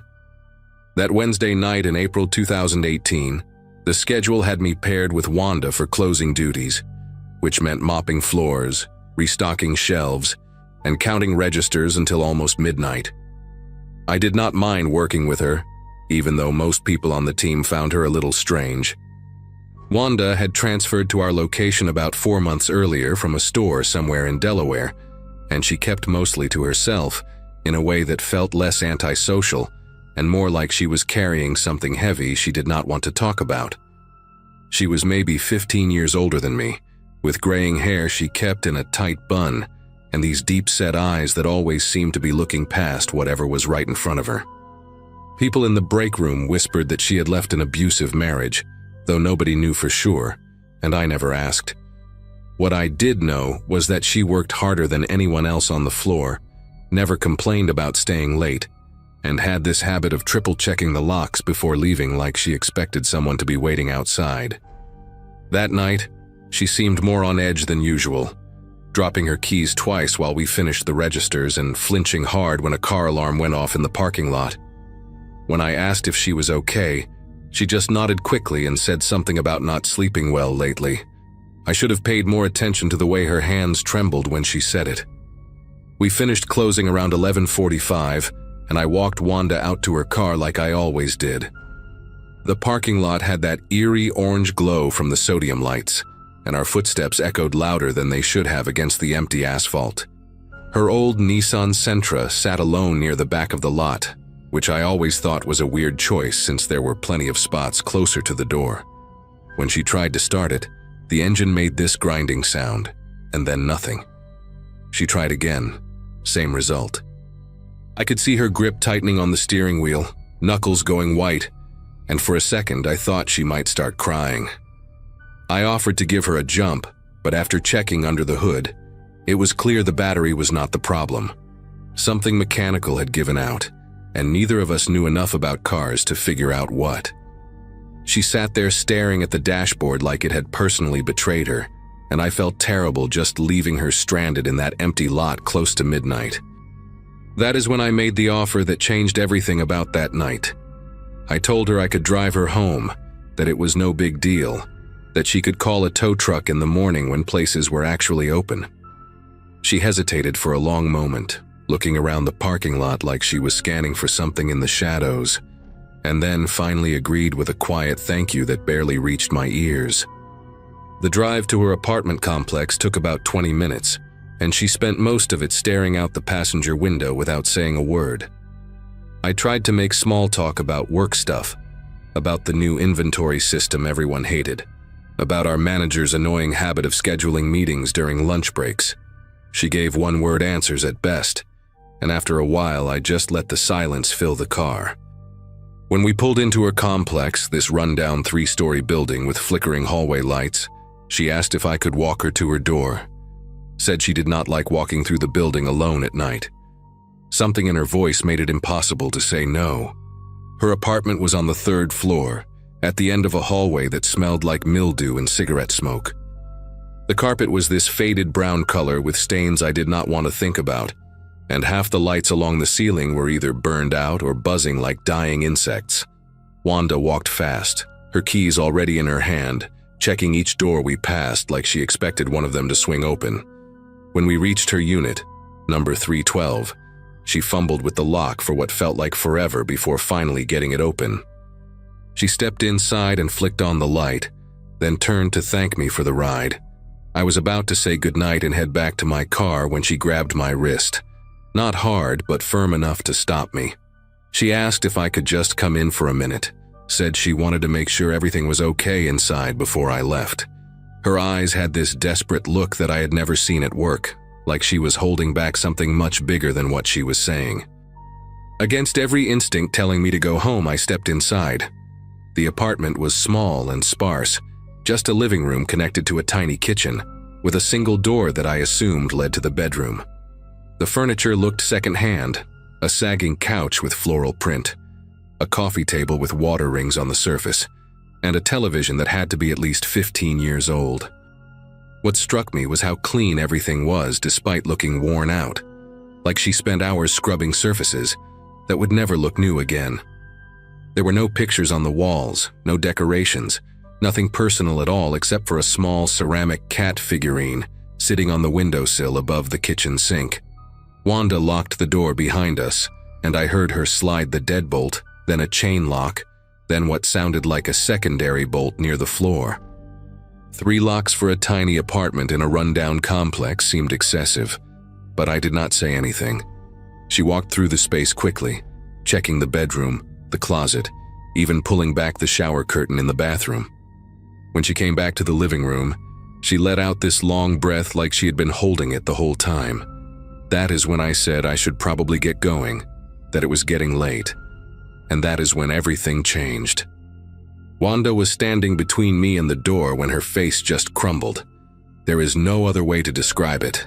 1 second she looked relieved, and the next her expression twisted into something raw and terrified, like she had suddenly remembered something horrible. She started mumbling under her breath, words I could not quite catch, and her eyes darted to the window like she had heard something outside. I asked her what was wrong, and she grabbed both my arms with a strength that surprised me, her fingernails digging into my skin through my jacket. She said he had found her. She said he was here, that he had been following her for weeks, watching her at work, waiting in the parking lot. I asked who, and she just shook her head violently, tears starting to stream down her face. She said I could not leave, that if I opened that door he would get in, that he was probably in the hallway right now. I tried to stay calm, told her we could call the police if someone was stalking her, but she almost screamed when I said that. She said the police never helped, that they never believed her, that last time she called them they treated her like she was crazy and let him walk free. I did not know what to do. Part of me wanted to believe her, because the fear on her face was so genuine it made my chest tight. But another part of me was starting to realize that something was very wrong with Wanda herself, not just her situation. She kept pacing between the door and the window, peeking through the blinds every few seconds, muttering about how he always found her no matter where she went. I tried to inch toward the door, said I could check the hallway to make sure no one was there, but she practically threw herself in front of it. She begged me not to open it, said that was exactly what he wanted, that he was waiting for one of us to step out. Her voice had this cracked, desperate quality that I had only ever heard in movies about people losing their grip on reality. I pulled out my phone to call someone, anyone, and she slapped it out of my hand so fast I did not even see her move. It hit the floor and slid under the couch, and she stood there breathing hard, saying she was sorry but I did not understand, that phones were how he tracked her, that he had people everywhere listening. That was the moment I understood I was trapped in that apartment with someone who was genuinely unwell, and I had no idea how I was going to get out. The next hour was one of the longest of my life. Wanda kept moving around the apartment like a caged animal, checking the window, pressing her ear against the door, whispering things I could not hear. I sat on the couch trying to figure out my options, but every time I shifted my weight or made any movement toward the door, she would snap her attention to me with this look that made me stay perfectly still. Around 1 in the morning, she went into the kitchen and came back holding a knife. Not a small one either, but a proper chef's knife with a blade that caught the dim light from the ceiling fixture. She was not pointing it at me, just holding it at her side, but my whole body went cold seeing it in her hand. She said it was for protection, that if he broke through the door, she needed to be ready. I told her to put it down, that she was scaring me, and she looked at me with these hollow eyes and said I was the only person she could trust, that everyone else had abandoned her, that I was the only one who understood. I did not understand anything except that I needed to get out of there before the situation got worse. She started talking then, really talking, and I let her because I thought maybe if she got whatever was inside her out, she might calm down enough for me to leave. She told me about her ex-husband, a man named Craig who she said had been hunting her since she left him 3 years ago. She said he was connected, that he had friends in law enforcement, that he could find her anywhere she went no matter how many times she moved or changed jobs. Some of what she said sounded plausible at first, the way abusers sometimes do stalk their victims, the way the system fails women who try to escape. But then she started saying things that made less sense, like how Craig could hear through walls, how he had put something in her food once that let him track her heartbeat, how he had hired people at every job she ever worked to report back on her movements. She said the car breaking down was not an accident, that he had done something to it, that he wanted her stranded and vulnerable. Every few minutes she would stop mid-sentence and hold up her hand for silence, convinced she had heard footsteps in the hall or breathing outside the window. Each time there was nothing but the hum of the refrigerator and the distant sound of traffic. By 3 in the morning, I had been in that apartment for nearly 4 hours. My legs were cramping from sitting in the same position, afraid to move too much, and my eyes burned from exhaustion and the effort of staying alert.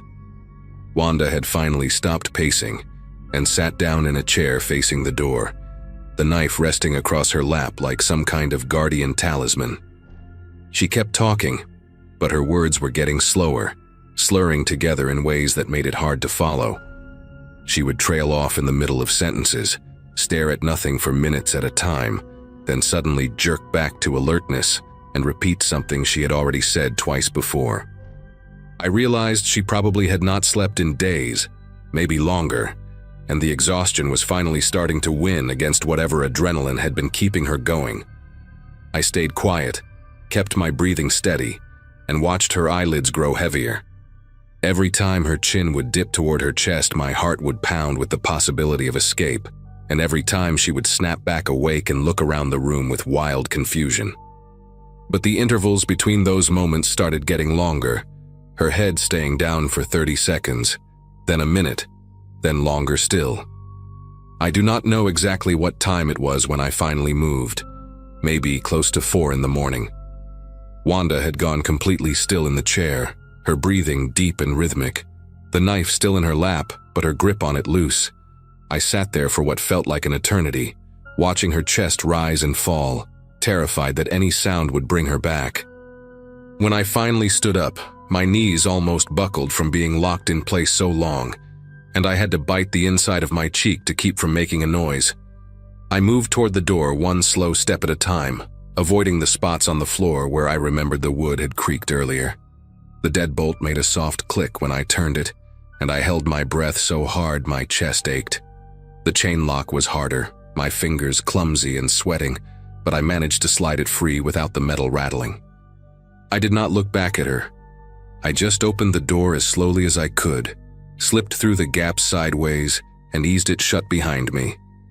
Then I walked down that dark hallway faster than I have ever walked anywhere in my life, took the stairs 2 at a time, and did not stop until I was in my car with the doors locked and the engine running. I drove straight home and sat in my parking lot until the sun came up, too wired to sleep, too shaken to do anything but replay the whole night in my head. When the store opened that morning, I called my manager and told him everything. He got quiet for a long moment, then said he would handle it. Turns out Wanda had a history that none of us knew about, episodes like this that had happened at her previous job before the transfer. The company had some kind of agreement with her, accommodations or something. But clearly whatever support system she had was not working anymore. She never came back to work after that night. I heard through another coworker a few weeks later that her family had come to get her, that she was getting help somewhere.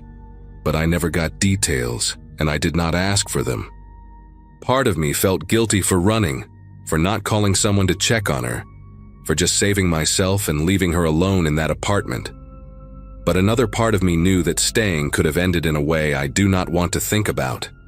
That the knife in her lap was real even if the man in the hallway was not. I still think about Wanda sometimes, especially on nights when I have to close alone or walk through an empty parking lot after dark. I think about how fear can break a person so completely that they become the thing others need to fear. I think about how close I came to being in the wrong place at the wrong moment, when her mind finally snapped all the way. It took me months to stop checking my rearview mirror on the drive home from work, to stop flinching when someone grabbed my arm unexpectedly. I never found out what really happened to her, whether the ex-husband was real or just another part of the delusion, whether she ever got better, or if that night was just one stop on a longer fall. What I do know is that I got lucky. I got to walk out of that apartment, get in my car, and drive away from the worst night of my life. Not everyone gets that chance, and I have never forgotten it.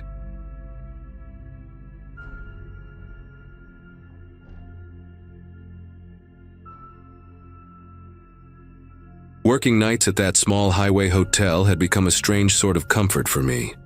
My schedule was upside down compared to most people I knew, but I liked the quiet. The building sat beside a long stretch of road where trucks hummed past like slow waves, and most nights were uneventful enough that I brought a thermos and a crossword book just to stay awake. At the time, I was juggling online classes and paying off some bills, so the solitude actually worked in my favor. Guests rarely wandered in after midnight, and the handful already checked in usually kept to themselves, so I had hours of stillness where my thoughts were louder than the lobby TV playing reruns. My maintenance coworker, a guy named Caleb, had the opposite kind of presence. Always fidgeting, always pacing, always muttering little reminders to himself. During the day, he seemed harmless enough, but nights tended to stretch people thin, and he often looked like he hadn't fully stepped out of whatever dream he'd been having before his shift. That particular night started out ordinary. I had just finished logging a late arrival and was wiping down the counter when I heard a heavy scraping sound coming from the east hallway, the one lined with vending machines and utility closets. At first, I figured a guest was dragging their suitcase, but the noise kept going, long and uneven, like something wooden being pulled over tile. When I stepped closer, I saw Caleb at the far end of the hallway, bracing his shoulder against a lobby armchair and pushing it toward the wall as if he needed it in a specific spot. The thing that threw me off was the angle. It was wedged halfway between two doors, facing nothing, like he was arranging a stage set, only he understood. He didn't acknowledge me, not even with a nod, and that was unusual because he normally rambled about whatever task he was on. As he straightened the chair, he tilted his head slightly, murmuring to the empty space beside him. I couldn't make out his words, but the rhythm of them felt too deliberate to be random self-talk. For a moment, I wondered if he had Bluetooth earbuds in, but his ears were bare. I tried approaching in a casual way, just to check if everything was okay, but before I'd even finished asking, he jerked around like I had shouted in his ear. His eyes darted past me, scanning the hallway and the ceiling as though he expected someone to step out. "They're here, aren't they?" he asked, voice low and uneven. I honestly thought he was joking, some weird attempt at humor, until he glanced at the wall panels with this jittery suspicion that made my pulse pick up. When he stepped closer, I noticed the end of a metal handle sticking out from inside his sleeve, barely hidden by the cuff of his work shirt. It took me a second to recognize the shape, long, narrow, with those faint grip ridges. A screwdriver. And suddenly the scattered details I'd been ignoring started clicking into place. The unplugged cameras, the shifting furniture, the doors he'd been checking all week. He stepped back from me like he needed more space to think, rubbing his thumb over the concealed handle in his sleeve, almost absent-mindedly. His gaze kept drifting to the lobby entrance behind me, and that's when I remembered the odd clicking sound I'd heard earlier, like metal tapping against metal. At the time, I shrugged it off as part of his routine checks. Now it occurred to me that I hadn't heard the door latch engage properly in a while. A cold, steady awareness settled in my mind. Not panic, but a kind of forced clarity. If he had been removing hinges or tampering with the locks, I might not be able to get out easily if things escalated. The idea made me straighten a little, like my body was quietly telling me to stay alert without drawing attention to it. Caleb started talking again, this time in a sharper voice, pointing at the drywall like it held answers only he could interpret. "You think I don't hear them?" he said. "You think I don't know you brought them in?" The way he spoke wasn't angry at first. It was more desperate, the kind of tone someone uses when they're trying to piece together a puzzle that keeps shifting around. But when I told him nobody else was here, that the hall was empty, the rooms booked but silent, his expression tightened in a way that made my heart thud. He leaned closer to the wall, tracing a line along the seam where two panels met, whispering something under his breath, as if someone behind the plaster was whispering back. I tried to keep my voice steady, suggesting maybe we should step into the brighter part of the lobby so he could show me what he meant. My goal wasn't to argue or correct him, just to bring him into a space where I had a little more room to react. Instead, he moved the other direction. He crouched near the base of the hallway door to the laundry room, poking his fingers into the hinge pocket like he was checking his progress. When he stood again, the screwdriver had slipped fully into view, and I could see faint scuff marks on the metal frame, like he'd been loosening the hardware for hours. There were similar marks on at least 3 other doors nearby, ones I had assumed were from routine maintenance. I suddenly felt very aware of every exit in the building and how many ways they might no longer behave like exits. He stood up and faced me again, his stance tight, breathing uneven. "They're behind you right now," he said softly, and the certainty in his tone made my chest tighten in a way I can't even describe. I didn't turn around. I knew there was no one there. Instead, I kept my hands visible and open at my sides, slowly stepping backward toward the front desk. The hall lights buzzed overhead, flickering the way they sometimes did when the wiring acted up. But in that moment, every flicker felt intentional. Caleb's attention snapped back and forth between me and the empty space above my shoulder, and the intensity in his eyes made it clear that if he believed I was part of whatever he thought was happening, he wouldn't hesitate to act on it. Reaching the lobby felt like crossing into different air, even though nothing had actually changed. The front desk light cast a wider glow, and the windows at least gave me a sense of space, even if the highway outside was empty. I kept my voice calm, telling him we could call the manager together if he thought someone had been sneaking around. The suggestion set him off again. He shook his head quickly, muttering about how a call would alert them. He started pacing between the coffee station and the hallway entrance, gripping the screwdriver in a way he probably didn't even realize. For a moment, I wondered if I should dash out the front door, but the memory of those metal clicks stopped me. If he had really messed with the hinges, yanking on the door might just make him panic further. And panic wasn't something I could afford from him. Instead, I asked if he wanted to check the boiler room with me, pretending I'd heard something strange earlier. It wasn't a brilliant plan, but I needed him to move away from the lobby exit. His steps slowed, and he looked at me like he was trying to decode whether I was lying. The silence stretched long enough that the hum of the vending machine sounded unnaturally loud. Then he nodded, just once, and told me I should walk ahead. That single request chilled me more than anything else that night. I couldn't lead him deeper into the building, not with that tool in his hand and that erratic suspicion flickering across his face. So I pointed to the fire panel on the wall and lied, saying the boiler room key wasn't on the ring. It had been moved to the office safe. I told him he could check himself if he didn't believe me.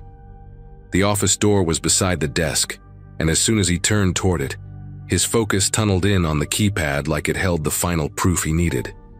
He stepped closer, tapping his fingers along the metal edge, whispering to whoever he thought stood beside him. I took that moment, just a few seconds where his back angled away, and slipped to the lobby door. I pressed the push bar slowly, expecting resistance, but it gave way with a soft click I hadn't heard in days. Maybe he hadn't gotten to that hinge yet. Maybe luck finally decided to cooperate. Either way, I stepped through, letting the door rest against its frame without letting it slam. I didn't run until I reached the far end of the parking lot, where the glow of the sign lit the pavement like a pale spotlight. The police arrived faster than I expected after I called from my car, and they handled things in a way that made me realize how close the situation had been to spiraling into something worse.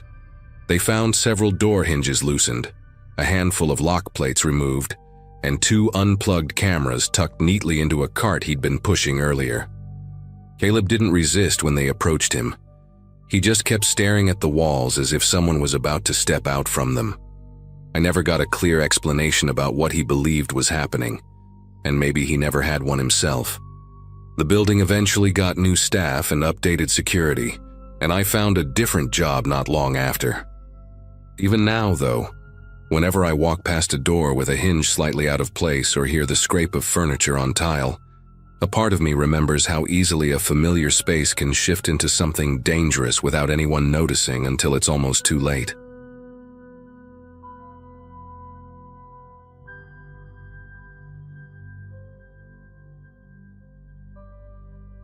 Most of my life has been a mix of odd jobs, and that particular winter I'd picked up a seasonal shift at a warehouse outside a small town where I was renting a second-floor unit in an aging apartment complex.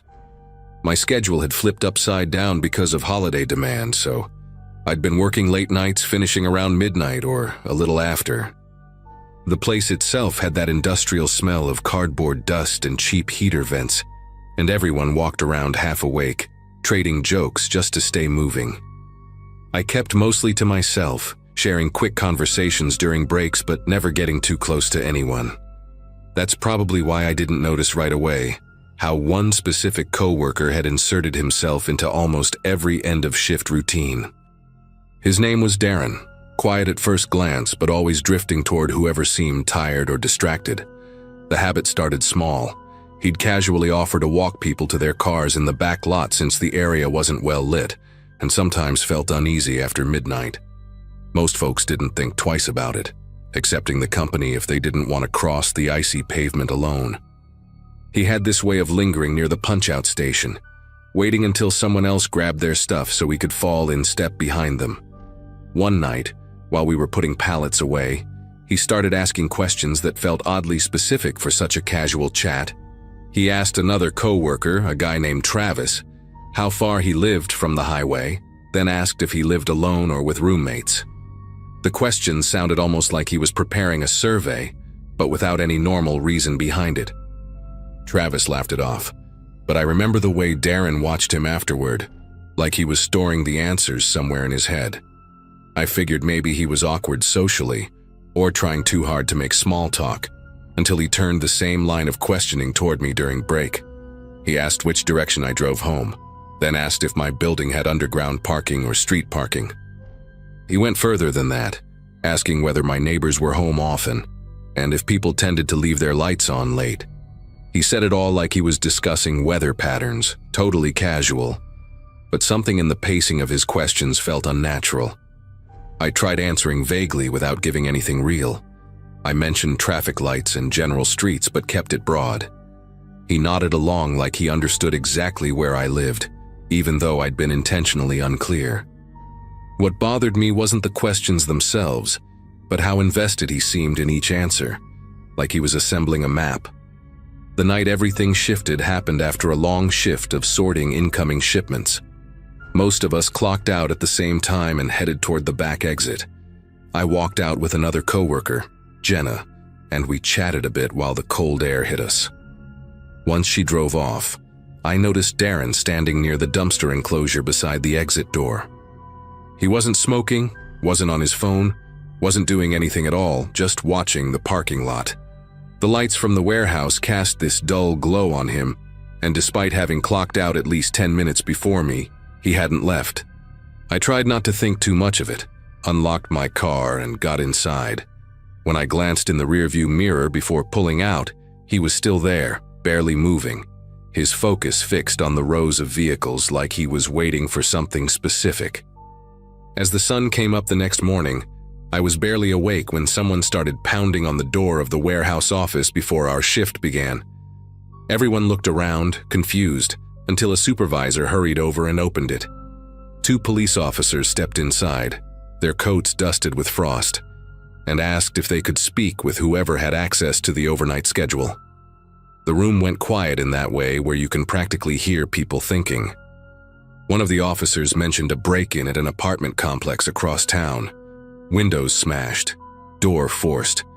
A resident startled awake by noises in the hallway. They said the suspect had been seen by a neighbor earlier in the night walking between buildings, checking which units had lights on and which didn't. I wasn't paying full attention until they described the complex, down to the weird bent railing by the stairwell. That was where I lived, and I had never mentioned that to anyone there. Our supervisor pointed them toward the manager's office, where they could pull the schedule and see who had left early or taken breaks at specific times. People started murmuring, wondering why the police were even here if the break-in was somewhere else in town. But I just stood there feeling a strange pressure in my chest, replaying the awkward questions Darren had asked. I tried to stay calm, but my mind kept circling back to the way he lingered outside the night before, watching cars leave one by one. When the officers stepped back out, they asked if anyone had noticed a coworker acting unusual recently, particularly someone who showed an interest in other employees' routines. The silence in the room became almost heavy, and a few people turned their eyes toward me, maybe because Darren had talked to me more than most. One of the officers approached and asked if I could step aside for a moment. He spoke quietly, explaining that the person seen near the break-in wore a dark jacket similar to what several people at the warehouse wore, so they were checking shifts and vehicle descriptions. When he asked if I lived near the complex, I nodded, and he raised an eyebrow, not accusing, just connecting dots. He asked if I'd told any coworkers about my address, and I said no, not in specific terms. He looked thoughtful for a second, then asked if I remembered anything strange from the night before. I hesitated, trying to choose my words carefully because everything felt surreal. Finally, I told him about Darren waiting by the back exit long after most of us had driven away, his focus on the parking lot, the unusual questions about where people lived. The officer wrote a few things down, thanked me, and then walked over to talk to the supervisor again. The rest of us gathered for the shift huddle, but nobody was paying attention to the usual safety reminders. Darren didn't show up for work that morning, which wasn't totally unheard of during seasonal chaos. People quit or got sick all the time. But considering everything that had just happened, his absence landed differently. Every time the door opened, people glanced up, expecting him to walk in late, grinning like nothing was going on. But he never came. And while everyone else was whispering theories, my mind kept circling the same thought. There was no way he should have known where I lived. I'd made sure of it. And yet someone with a build like his had been seen wandering my complex while I slept. By the time lunch rolled around, most of us were pretending to work while really just watching the entrance, waiting for the officers to come back with an update. They finally returned near the end of the shift and asked to speak with me again, this time in the manager's office. One of them explained that a neighbor at my complex had reported seeing the suspect walk directly toward the stairwell leading to my building. They had even mentioned something about the person pausing near my door, leaning in close as if listening. Hearing that made the whole room feel smaller. I kept thinking about how Darren had acted like he understood my vague directions, nodding like he was tracing an invisible map. The officers asked if I'd be willing to verify whether anything had been disturbed in my apartment once the shift ended, which I agreed to, even though the idea of walking back into that hallway made my stomach tighten in a way I couldn't ignore. When I returned to the complex with the officers following behind me, everything looked deceptively normal. Snow had piled up along the walkway, untouched except for the maintenance guy's footprints. My door was locked, just like I'd left it, and nothing seemed moved inside. But the officers pointed out something I hadn't noticed. Faint marks on the frame where someone had tried to pry it open. Shallow but distinct, I couldn't understand why anyone would target my unit specifically. My place wasn't valuable, and I'd given no one a reason to think otherwise. One officer checked the stairwell while another took a few photos. They asked again if any coworkers might hold a grudge or know where I lived. I kept thinking about Darren's quiet nods, his way of absorbing every answer people gave him. It didn't make sense, but at the same time, it made too much sense to ignore. Over the next few days, work felt different. People were tense, watching each other in ways they hadn't before. Darren never came back. Not a call, not a text to the supervisor, nothing. His locker was still full of his stuff, including a notebook tucked behind a pair of gloves. Management handed it over to the police without opening it, but the rumor mill worked overtime. Some said it was full of maps and shift times. Others claimed it had addresses written in messy handwriting. Nobody knew for sure because the officers kept everything quiet. The only concrete thing we learned was that the break-in suspect matched Darren's height and gait almost exactly. That alone would have been unsettling, but knowing he'd singled me out with those questions made the whole situation sit wrong in my head. Weeks passed without any real updates, but the officers told me privately that whoever attempted the break-in hadn't been seen around the complex again. They suggested I change a few routines, stay aware, keep my lights on at night, and let them know if anything strange happened. I followed every piece of advice they gave. Darren was never arrested, never questioned. He had simply disappeared after that shift, leaving behind a trail of unease that none of us could shake. Eventually, the warehouse season ended, and everyone went their separate ways. But I still remember the quiet way he watched the parking lot that night, as if he were sorting people the same way we sorted boxes. I never found out what he wanted from me, or how far his plans went, but the break-in attempt stopped completely after he vanished. To this day, I don't know if that was supposed to be a warning or the end of something he hadn't finished.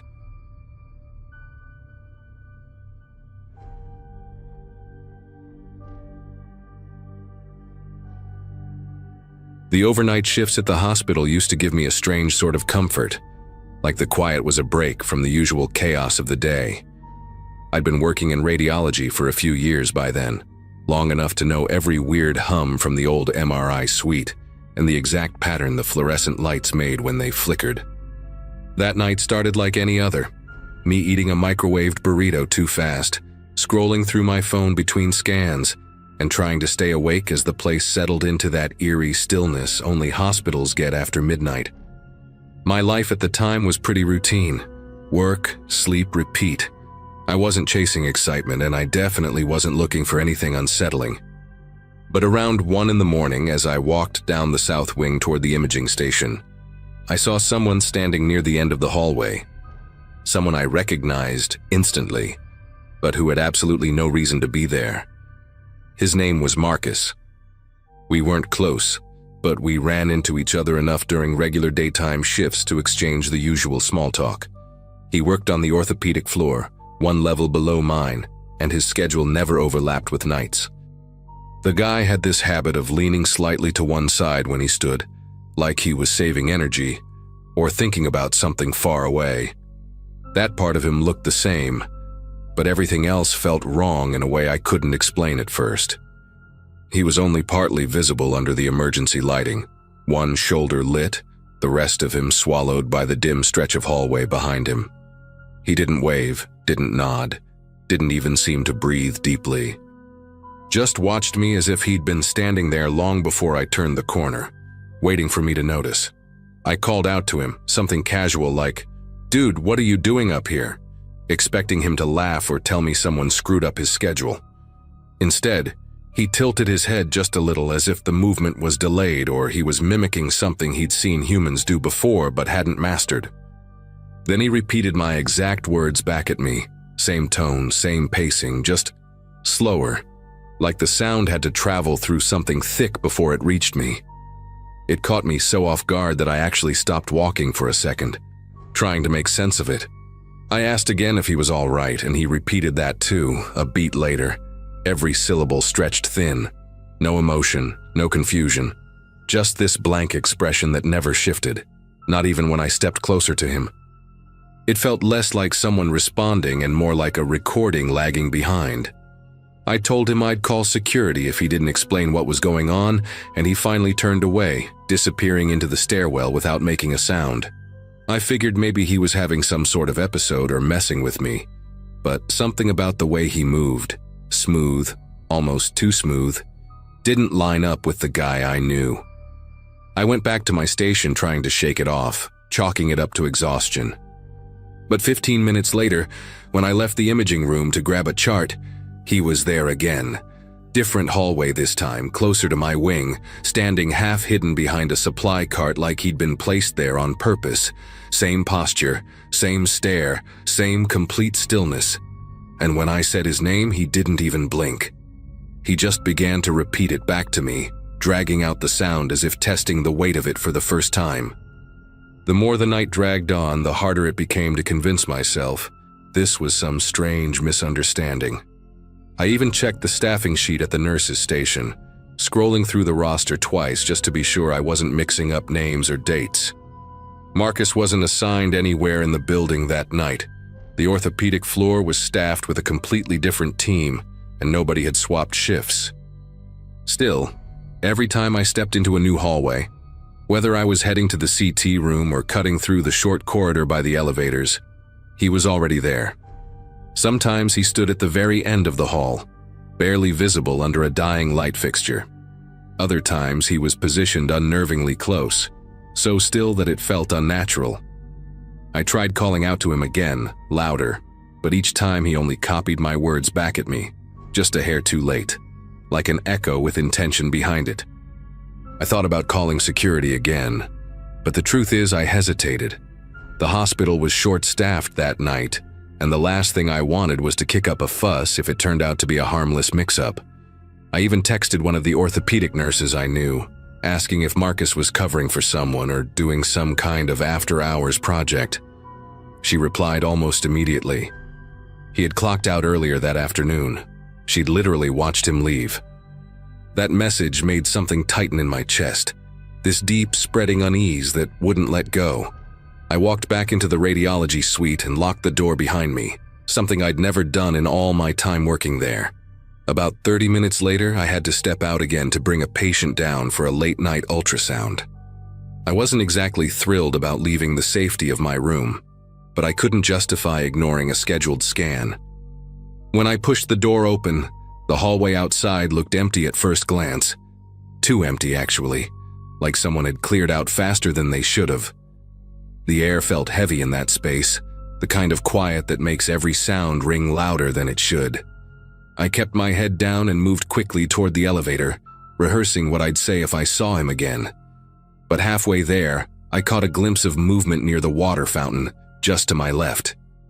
There he was, leaning slightly, features lost in the shallow pool of light. He didn't move, didn't adjust his stance, didn't acknowledge me at all. But the moment I muttered, "Why are you doing this?" he responded, my own voice thrown back at me, thinner this time, like the words were draining him somehow. I kept walking, pretending I didn't hear him, but I could sense, more than see, that he stayed fixed on me until I turned the corner. When I reached the elevator, I jabbed the call button over and over, wishing the damn doors would open faster. As I waited, I heard footsteps coming from the direction I'd just come, but they didn't sound right. They were too even, too perfectly spaced, like someone had practiced them. I refused to turn around until I absolutely had to, and when I finally glanced back, he had already reached the opposite end of the hall. Same posture, same unreadable expression, same silence. I stepped into the elevator the second the doors opened and practically slammed my palm on the button for the first floor, praying he wouldn't follow. When I reached the first floor, I forced myself to act normal for the patient's sake. She was an older woman from the cardiac unit, chatty in the way people get when they're nervous, and I did my best to respond like nothing strange was happening upstairs. But even while we rode the elevator back up together, I couldn't shake the feeling that something was waiting beyond the doors. When they opened, the hallway was empty, and for a moment, I let myself breathe. I walked her to the ultrasound room, helped her get situated, and stepped out to grab a pair of gloves. The second I turned toward the supply cabinet, I saw him again, standing near the crash cart, his outline warped by the dim reflection off the metal. He didn't face me directly this time. Instead, his head was angled just enough that I could tell he knew exactly where I was. Before I could stop myself, I whispered, "What do you want?" And he whispered it back, dragging the question out so long it barely resembled speech anymore. My instinct was to get the patient out of there, but I couldn't risk alarming her or leaving her unattended. So I did the only thing that made sense. I went back into the room, closed the door quietly behind me, and stayed there until the scan was finished. When I returned her to her unit, every hallway felt like it was holding its breath. The lights flickered in patterns I'd never noticed before, almost like the building was reacting to something moving through it. On my way back to radiology, I took the long route, hoping distance would shake him loose, but deep down I already knew it didn't matter. Whatever was shadowing me wasn't following in the normal sense. It was just appearing, slipping into place as if it belonged to the hospital more than any of us did. By the time I reached my hallway again, I was exhausted from the constant tension. And there he was for the 100th time, positioned exactly where the corridor curved, standing perfectly still as though he'd been carved out of the darkness. The breaking point came around 4 in the morning. I'd barricaded myself inside the radiology suite with a rolling chair propped under the door handle. Not that it would have stopped him if he wanted to come in. I sat there listening, trying to tell the difference between the building settling and actual footsteps. At one point, something brushed the small glass window on the door, the kind of faint sound you'd expect from someone dragging their sleeve across it. I stayed absolutely quiet. Then I heard my own voice, but distorted, stretched thin, coming from the other side. "Let me in." It wasn't anger or pleading. It wasn't even directed at me in an emotional sense. It was more like something trying to copy a sound it didn't fully understand. I stayed seated and stared at the door until the voice faded, and eventually, everything went silent again. When the day shift started to roll in around 6, I practically bolted out of the room. Sunlight coming through the front windows felt unreal, like stepping into a different world entirely. I went straight to the orthopedic floor before heading home, partly to prove to myself that Marcus existed in the normal sense I remembered. I asked one of his coworkers if he'd shown up early, and she shook her head. Apparently he hadn't worked a night shift in years. Later that afternoon, after I'd finally slept a few hours, I called him directly, not to confront him, but just to hear if he sounded okay. He picked up sounding completely normal, confused as to why I was asking about the night shift. I didn't tell him the details. There's no way he would have believed me. But I did ask one last question before hanging up. "Were you anywhere near the hospital last night?" He said no without hesitation. And the thing that still messes with me is how certain I am that he was telling the truth.